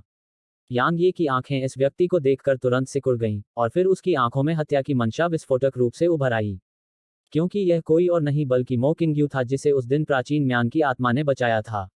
अध्याय 367 कोई भी। हालांकि यांग ये थोड़ा हैरान था, क्योंकि मो किंग्यू का हाथ ठीक हो गया था और पहले की तुलना में उसका व्यवहार बहुत अलग था। वह इस पर उंगली नहीं रख पा रहा था और यह सिर्फ एक एहसास था। हालांकि यह सब महत्वपूर्ण नहीं था। महत्वपूर्ण बात यह थी कि वह यहाँ दिखाई दी थी और उसे आज मरना था। मो किंग्यू की नज़र यांग ये पर भी पड़ी थी। हालांकि उसने जल्दी से अपनी नज़र हटा ली और दूसरे स्तर की ओर चल पड़ी। हालांकि ठीक इसी समय हवा में से एक प्रकाश की किरण निकली और तुरंत मो किंग्यू के सामने आ गई। उसकी खूबसूरत भौहें थोड़ी सिकुड़ गईं और फिर हवा की एक साफ लहर हवा में से निकली। अगले ही पल वह हिडन ड्रैगन पैगोडा के दूसरे तल के प्रवेश द्वार पर दिखाई दी। दूसरे स्तर पर कदम रखने से पहले वह अचानक रुकी और बोली, कोई जल्दी नहीं है। हम में से एक अंत में मर जाएगा, लेकिन अभी नहीं। जैसे ही उसने बोलना समाप्त किया, मोकिंग्यू का शरीर वहां से गायब हो गया। अभी नहीं। यांग ये के मुंह के कोनों पर एक ठंडी मुस्कान उभरी। उसने बस इस पर जोर दिया। यांग ये ने पल ऑफ बेलेफुल ब्लड को दूर रख दिया, और फिर उसने दक्षिणी क्षेत्र से डीप फोर्टर्स को दूसरे स्तर की ओर ले गया। आसपास के कई डीप फोर्टर्स ने तुरंत राहत की सांस ली जब उन्होंने यांग ये को दूसरे स्तर की ओर चलते देखा। क्योंकि जब उन्होंने अनुभव किया कि पगोडा में स्थिति कितनी क्रूर थी, तो वे बस यहाँ चुपचाप रहना चाहते थे और साधना करना चाहते थे, भले ही यह पहला स्तर ही क्यों न हो। हालांकि यहाँ पहले स्तर पर यांग ये के होने से वह उनके लिए लगातार खतरा था। आखिरकार उनमें से कोई भी उसके खिलाफ नहीं जा सकता था। तो यह इससे बेहतर नहीं हो सकता था कि यांग ये अब चले गए थे। जब वह दूसरे स्तर पर पहुंचा, तो उसके भीतर का खून का मोती एक बार फिर बाहर निकल आया, क्योंकि दूसरे स्तर पर सचमुच लाशों का ढेर लगा हुआ था। लाशों का घना विस्तार जमीन को ढंक रहा था, जबकि खून की मोटी गंध हवा में घुली हुई थी। इसने यांग यी के पीछे के डीपहार्टर्स को भौहें सिकोड़ने से रोक नहीं पाया। स्विश। ठीक इसी समय हवा में एक सीटी गूंजी, क्योंकि एक हत्यारे जो हत्या से पागल हो गया था, यांग ये के सामने प्रकट हुआ, और फिर उसने जोर से अपनी तलवार यांग ये के सिर पर वार कर दी। अनुभव करना। प्रकाश की एक बैंगनी किरण चमकी, और फिर इस विद्वान का सिर तुरंत हवा में उड़ गया। लेकिन कुछ ही देर में एक और डीपरोफ यांग ये की ओर झपटा। आसपास के लोग हत्या करने के इरादे से पागल हो गए थे, क्योंकि अगर वे नहीं मारते तो उन्हें यहां मार दिया जाता। यहां कोई सहयोगी नहीं था, और वे दुश्मनों से घिरे हुए थे। इसलिए उन्हें जो भी दिखाई देता था उसे मारना पड़ता था, क्योंकि दूसरे भी ऐसा ही करते थे। ऐसी परिस्थितियों में दूसरे स्तर पर मौजूद लोग पूरी तरह से पागल हो गए थे। उनके दिमाग में सिर्फ एक ही विचार था, और वह था मारना, क्योंकि ऐसा न करना मौत का प्रतीक था। लगातार लगभग 100 डीपॉफर्स को मारने के बाद आसपास के कुछ डीपॉफर्स को आखिरकार एहसास हुआ कि कुछ गड़बड़ है, और फिर उन्होंने यांग ये की ओर देखा। जब उन्होंने यांग ये को देखा, तो उनके सभी दिमाग तुरंत साफ हो गए। आखिरकार उन्होंने प्राचीन डोमेन सिटी के बाहर का दृश्य व्यक्तिगत रूप से देखा था, जहां यांग ये ने उन 4 अद्वितीय प्रतिभाओं से अकेले ही लड़ाई लड़ी थी। उन सभी ने हमला करना बंद कर दिया, और फिर उन्होंने अपने आप यांग ये के समूह के लिए रास्ता खोल दिया। क्या मजाक है। उनका यांग ये को नाराज करने का कोई इरादा नहीं था। यांग ये ने उन पर नजर डाली और फिर अपना सिर हिलाते हुए कहा, कितना दुखद है। आप सभी में अपनी जाति के अन्य लोगों पर हमला करने का साहस है, फिर भी आप अधो जाति और शैतान जाति पर हमला करने की हिम्मत नहीं करते। क्या आप सभी को यह दुखद नहीं लगता? वे सभी चुप हो गए। इस बीच एक विद्वान ने घुरघुराहट के साथ कहा, अधोलोक और शैतान जाति पर हमला। यांग ये, यह कहना आपके लिए आसान है। उनकी ताकत हमसे बेहतर है, और इस तथ्य के साथ कि वे एक लाभप्रद स्थिति में हैं, हम उनके खिलाफ कैसे कार्रवाई कर सकते हैं? तो तुम अपनी ही जाति के अन्य लोगों के विरुद्ध कार्य करते हो। यांग ये ने उस प्रोफोर्थर को देखा और उपहास किया। ठीक है, चूंकि तुम शैतान जाति और अधो जाति के प्रोफोर्थर को नहीं हरा सकते, इसलिए तुम सभी ने अपनी तलवारें अपनी ही जाति की ओर निर्देशित की। क्योंकि तुम्हारी अपनी जाति कमजोर है, और तुम सभी अपनी ही जाति के अन्य लोगों को हरा सकते हो। एक बार जब तुम उन्हें मार देते हो, तो तुम यहाँ साधना कर सकते हो और कर्म भाग्य प्राप्त कर सकते हो, है ना? उस गूढ़ व्यक्ति की अभिव्यक्ति थोड़ी भद्दी हो गई थी। कहने की जरूरत नहीं है, जब उसने सोचा कि उसने क्या किया है, तो उसे एहसास हुआ कि यह बिल्कुल वैसा ही था जैसा यांगी ने कहा था, और उसके मन में भी बिल्कुल यही विचार थे। यह सिर्फ उसके साथ ही नहीं था, क्या यहाँ मौजूद सभी गूढ़ व्यक्ति भी ऐसे ही नहीं थे? इस बीच एक और प्रगाढ़ विद्वान बोलते हुए कड़वी मुस्कान के साथ बोला, मैं बस साधना करना चाहता हूँ। लेकिन क्या आप सभी अभी साधना कर रहे हैं? यांग ये ने कहा, क्या आप सभी अभी साधना करने की हिम्मत रखते हैं? आपके चारों ओर दुश्मन हैं, इसलिए क्या आप एक पल के लिए भी आराम करने की हिम्मत रखेंगे? आप सभी ऐसा करने की हिम्मत नहीं करेंगे, क्योंकि अगर आप थोड़ा भी आराम करेंगे, तो संभवतः आपके आसपास कोई आपको नष्ट कर देगा। दूसरे शब्दों में, शांति से साधना करने का लक्ष्य आपके आसपास के सभी लोगों के विनाश का प्रतिनिधित्व करता है। लेकिन क्या आप सभी को लगता है कि आप इसे पूरा कर सकते हैं? वे सभी चुप हो गए। मैं अभी आप सभी को एक मौका दूंगा। इस बीच यांग ये ने उन पर नजर डाली और कहा, आप सभी जानते हैं कि चौथे स्तर की ऊर्जा पहले, दूसरे या तीसरे स्तर की तुलना में बहुत सघन है। मुझे लगता है कि आप में से कई लोग आध्यात्मिक क्षेत्र में आगे बढ़ने में सक्षम होंगे यदि आप वहां 10 दिनों तक साधना करते हैं। अब मैं आप सभी को एक मौका दूंगा। क्या आप में से कोई भी मेरे पीछे आने और वहां तक पहुंचने की हिम्मत करता है? वे सभी थोड़ा सा ललचा गए। ठीक इसी समय यांग ये ने आगे कहा, किस आधार पर शैतान जाति और अधो जाति चौथे स्तर पर कब्जा करती है? हम इंसानों को एक दूसरे को क्यों मारना चाहिए? क्यों? मैं आप सभी से सिर्फ एक ही बात पूछूंगा, क्या आप चौथे स्तर तक पहुंचने के लिए हत्या करने की हिम्मत रखते हैं? दरअसल यही असली वजह थी कि यांग ये अभी तक चौथे स्तर पर नहीं चढ़ पाया था। क्योंकि नरसंहार की अवधि के बाद जो लोग अभी भी जीवित थे वे व्यवहारिक रूप से कुलीनों के बीच कुलीन थे, और केवल कुलीनों के एक समूह का नेतृत्व करके ही वह शैतान जाति, अधोलोक जाति और राक्षस जाति के खिलाफ जा सकता था। अन्यथा अगर वह अपने साथ केवल कूड़े का एक ढेर लेकर आया तो वे उसके लिए केवल बोझ बन जाएंगे। शुरुआत से ही यांग यी को एक बात का बहुत स्पष्ट ज्ञान था, और वह यह कि उसके पीछे ये 100 प्रगाढ़ लोग उन 3 जातियों के प्रगाढ़ लोगों के खिलाफ जाने के लिए पर्याप्त नहीं थे। मानव जाति के कुलीन लोगों को इकट्ठा करके ही उसके पास मौका था। वे सभी छिपे हुए ड्रैगन पैगोडा को नहीं छोड़ सकते थे, और इस तथ्य के साथ कि मानव जाति और उन अन्य 3 जातियों के बीच अपूरणीय शत्रुता थी, इसलिए मानव जाति को एकजुट होना पड़ा। अन्यथा केवल मृत्यु ही मानव जाति का इंतजार करेगी। इसके अलावा वह स्पष्ट रूप से जानता था कि अधिकांश मानव गूढ़ व्यक्ति स्वार्थी होते हैं। यदि वह उन्हें शुरू में ही इकट्ठा करने की कोशिश करता तो शायद बहुत से लोग उसका अनुसरण करते, लेकिन निश्चित रूप से उनमें से बहुत से लोग ऐसे होते जो बुरी नीयत रखते। एक बार जब उनके समूह और तीनों जातियों की सहयोगी सेनाओं के बीच युद्ध छिड़ जाता तो वे लोग निश्चित रूप से उसके समूह के लिए बोझ बन जाते, और यह भी संभव था कि वे लोग उसके खिलाफ हो जाएं। इसलिए उसे इन मानवों को कुछ समय के लिए एक दूसरे को मारने की अनुमति देनी पड़ी, क्योंकि केवल इसी तरह से वह उन्हें उस स्थिति का एहसास करा सकता था जिसमें वे थे, और केवल इसी तरह से वह कमजोरों को खत्म कर सकता था। निश्चित रूप से यांग यी को सुनने के बाद उनमें से अधिक लोगों ने चिंतनशील भाव प्रकट किए। वे सभी असाधारण प्रतिभाशाली थे और उनमें से कोई भी मूर्ख नहीं था। इसलिए वे स्वाभाविक रूप से यह समझने में सक्षम थे कि स्थिति कितनी गंभीर थी। वास्तव में यदि मानव जाति एक दूसरे को मार देती है और संख्या में कम हो जाती है, उस समय मानव गूढ़ व्यक्ति अपना संख्यात्मक लाभ खो देंगे, फिर वे तीनों जातियों के खिलाफ कैसे जाएंगे? उस समय कर्म भाग्य को विकसित करने और उसे प्राप्त करने की बात तो दूर, जीवित बचे रहना भी उनके लिए एक समस्या होगी। ठीक इसी समय एक विद्वान आगे आया और बोला, मैं तुम्हारे पीछे आऊंगा। उसके बाद दूसरा शिष्य आगे आया और बोला, मैं भी तुम्हारे साथ चलूंगा। कुछ ही देर में कई अन्य लोग भी एक के बाद एक आगे आ गए। 15 मिनट बाद 1000 से ज्यादा लोग यांग ये के समूह में शामिल हो गए थे। दूसरे शब्दों में, दूसरे स्तर पर रहने वाले 10% से भी कम लोग आगे बढ़कर यांग ये में शामिल हुए थे। हालांकि यांग ये के लिए यह पहले से ही पर्याप्त था। जहां तक शेष 9000 की बात है, यांग यी को पता था कि उनके इरादे क्या थे। यह कोई और नहीं बल्कि स्थिति का फायदा उठाना था और आसानी से लाभ उठाना था, जब उसका समूह और 3 जातियों से बना समूह युद्ध में बुरी तरह घायल हो गया था। हालांकि यांग ये उन्हें सफल कैसे होने दे सकता था? यांग ये ने 1000 से अधिक लोगों के समूह को तीसरे स्तर तक ले जाने से पहले उनकी ओर देखा। पहले और दूसरे स्तर की तरह तीसरा स्तर भी लाशों से ढका हुआ था, और ताज़ा खून ने पूरे चूना पत्थर के फर्श को लाल रंग में रंग दिया था। तीसरे स्तर पर लड़ाई दूसरे स्तर से भी अधिक तीव्र थी, और जैसे ही यांग यी ने समूह को तीसरे स्तर पर ले जाया, कुछ डीपॉफर्स ने उन पर हमला कर दिया। जाहिर है वे अन्य डीपॉफर्स को यहां चढ़ने से रोकना चाहते थे। यांग यी ने हमला नहीं किया, और उसके पीछे के हमलावरों ने उन हमलावरों से निपटा जिन्होंने उसके समूह पर हमला किया था। उन सभी को एहसास हुआ कि कुछ गड़बड़ है, और उन्होंने हमला करना बंद कर दिया और यांग ये की ओर देखा। जब उन्होंने देखा कि यह यांग ये था तो उनके चेहरे पर तुरंत गंभीर भाव आ गए और उनकी आंखों में गहरा डर भी दिखाई दिया। मारना जारी रखो, यह ठीक है, हम बस देख रहे हैं।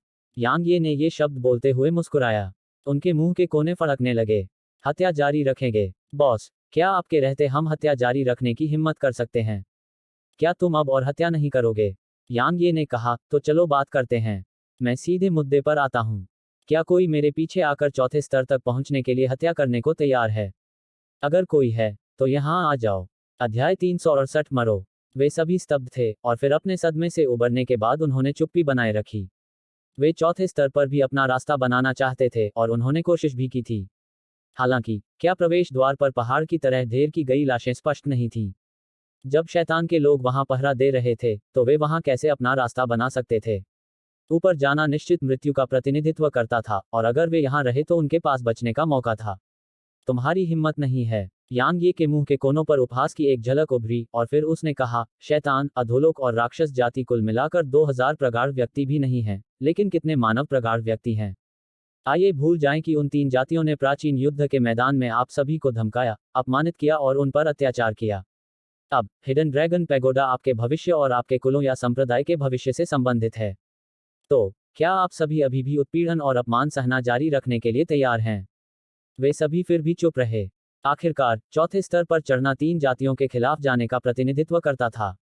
मोके, हुन यू और बैंगनी वस्त्र पहने हुए व्यक्ति जो रहस्यमय विशेषज्ञों के एक समूह का नेतृत्व कर रहे थे, वे बिल्कुल भी अस्तित्व नहीं थे जिनका वे विरोध कर सकते थे। मानव गूढ़ व्यक्तियों में एन नानजिंग नामक उस महिला जैसे विशेषज्ञ थे, लेकिन दुर्भाग्य से उसने उन पर कोई ध्यान नहीं दिया। यांग ये की ताकत खराब नहीं थी, लेकिन समस्या यह थी कि वह बिल्कुल अकेला था। तो क्या वह उन 3 विशेषज्ञों का विरोध कर सकता था? भले ही यांग ये ने एक बार अकेले ही 4 प्रतिभाशाली लोगों से लड़ाई की थी, लेकिन यह जीवन और मृत्यु की लड़ाई नहीं थी। क्या यांग ये अभी भी ऐसा ही करतब दिखा सकता था अगर यह जीवन और मृत्यु की लड़ाई होती? सीधे शब्दों में कहें तो इन मानवों के दिलों में डर भर दिया गया था।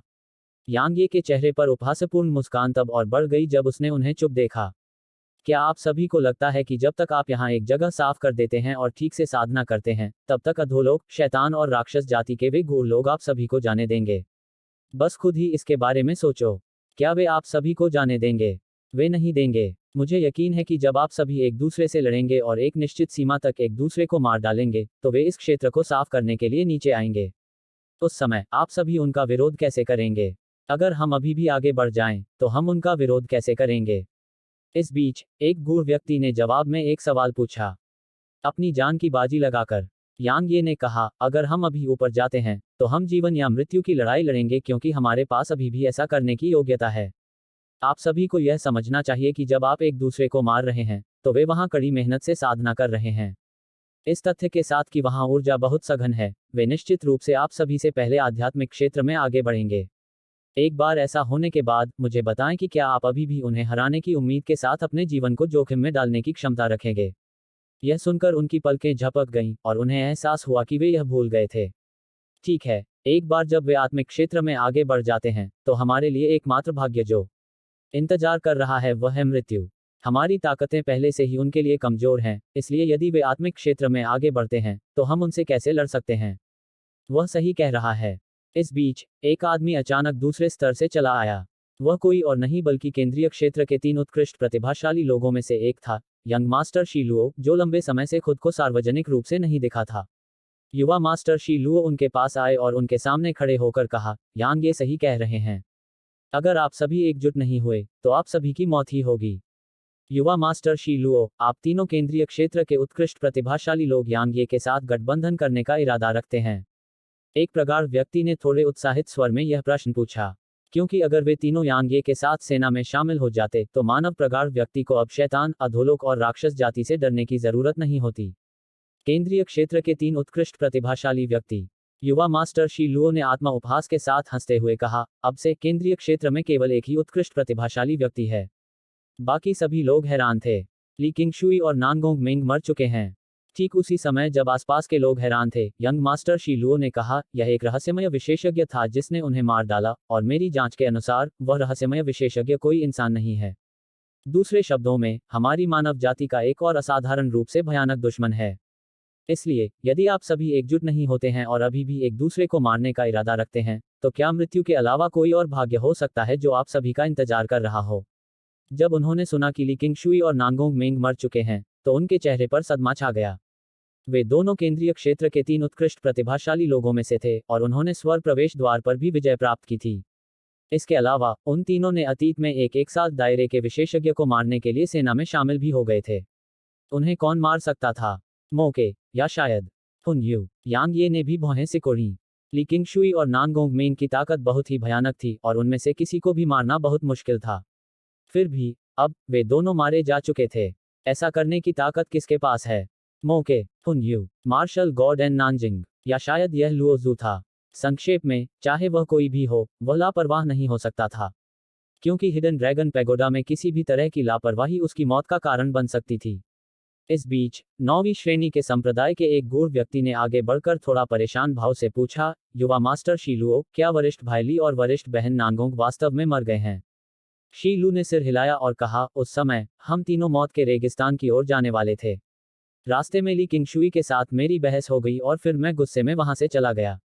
अंत में जब मैं उन्हें ढूंढने के लिए वापस गया तो वे चले गए थे और घटनास्थल पर लड़ाई के निशान थे।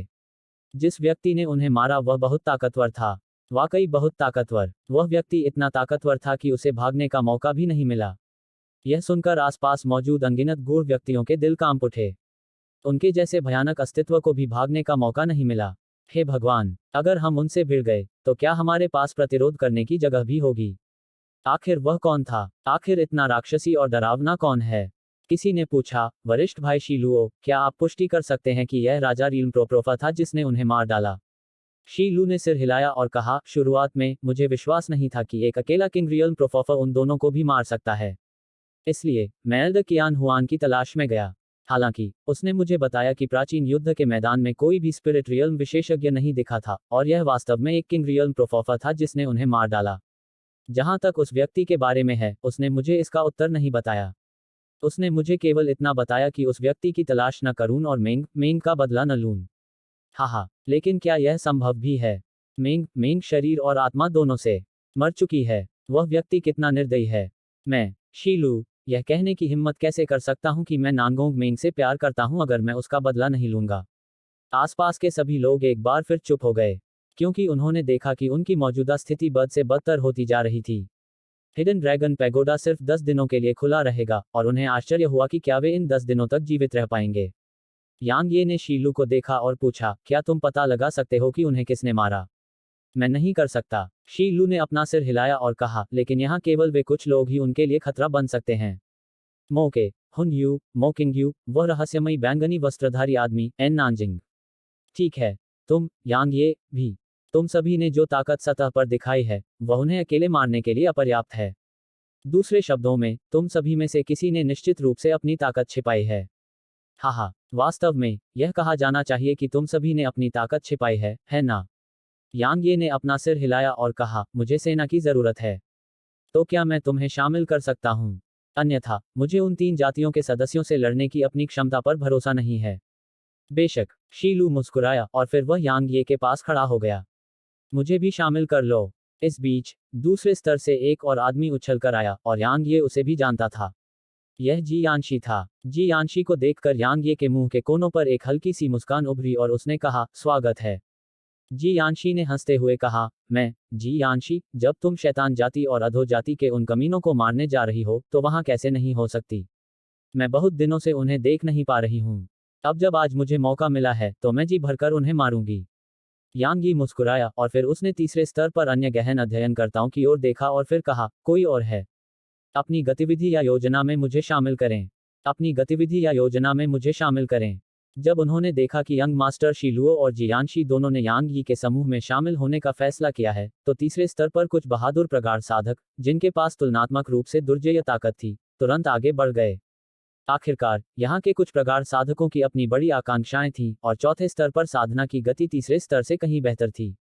तो अब जब उनके पास उनका नेतृत्व करने के लिए एक विशेषज्ञ था, तो वे वहां जाने से कैसे मना कर सकते थे? हालांकि केवल कुछ 100 प्रगाढ़वादी ही आगे बढ़े थे, जबकि शेष प्रगाढ़वादी अभी भी अपनी चुप्पी बनाए हुए थे। इन प्रगाढ़वादियों की राय में, जो चुप रहे थे, उन 3 जातियों के प्रगाढ़वादियों के साथ मौत की लड़ाई जीतने की संभावना बहुत कम थी। इसके अलावा, हार मौत का प्रतिनिधित्व करती है। हालांकि तीसरे स्तर पर भी नरसंहार हुआ था, लेकिन उनकी ताकत मूल रूप से एक जैसी थी, इसलिए उनके पास बचने का मौका था। लेकिन अगर वे वहां पहुंच गए तो उनके बचने की संभावना क्या होगी? संक्षेप में, तीसरा स्तर शैतान, अधोलोक और राक्षस जाति से मौत तक लड़ने की तुलना में अधिक सुरक्षित था। कुछ ही समय में यांग ये के समूह में 2000 से ज्यादा सदस्य हो गए। हालांकि यह सिर्फ 2000 से ज्यादा प्रोफेसर थे, यांग ये पहले से ही बेहद संतुष्ट थे। क्यों? क्योंकि ये 2000 से ज्यादा प्रोफेसर मौत से नहीं डरते थे। वे साहसी विशेषज्ञ थे जो मरने के लिए तैयार थे। ताकत में अंतर महत्वपूर्ण नहीं था, क्योंकि अगर हिम्मत न हो तो ताकत बेकार है। यांग ये ने अपनी हथेली पलटी और ड्रैगन बोन उसके हाथ में दिखाई दी। उसकी आंखों में एक निर्दयी भाव की झलक दिखाई दी और फिर वह जोर से हंसा। तो मुझे रास्ता खोलने की अनुमति दें। चलो चौथे स्तर तक अपना रास्ता बनाते हैं। जैसे ही उसने बोलना समाप्त किया, उसका शरीर चमक उठा और वह तलवार की बैंगनी चमक की तरह था, जैसे वह चौथे स्तर के प्रवेश द्वार की ओर हिंसक रूप से गोली चला रहा हो। चलो चौथे स्तर तक पहुंचने के लिए हत्या करें। यांग ये के पीछे जोरदार चिल्लाहट गूंज उठी। हेलो दोस्तों, आप सभी लोगों से एक रिक्वेस्ट है कि कृपया एमपी स्टोरी बॉय चैनल को सब्सक्राइब करें और वीडियो को लाइक करें। कमेंट करना मत भूलिए। धन्यवाद।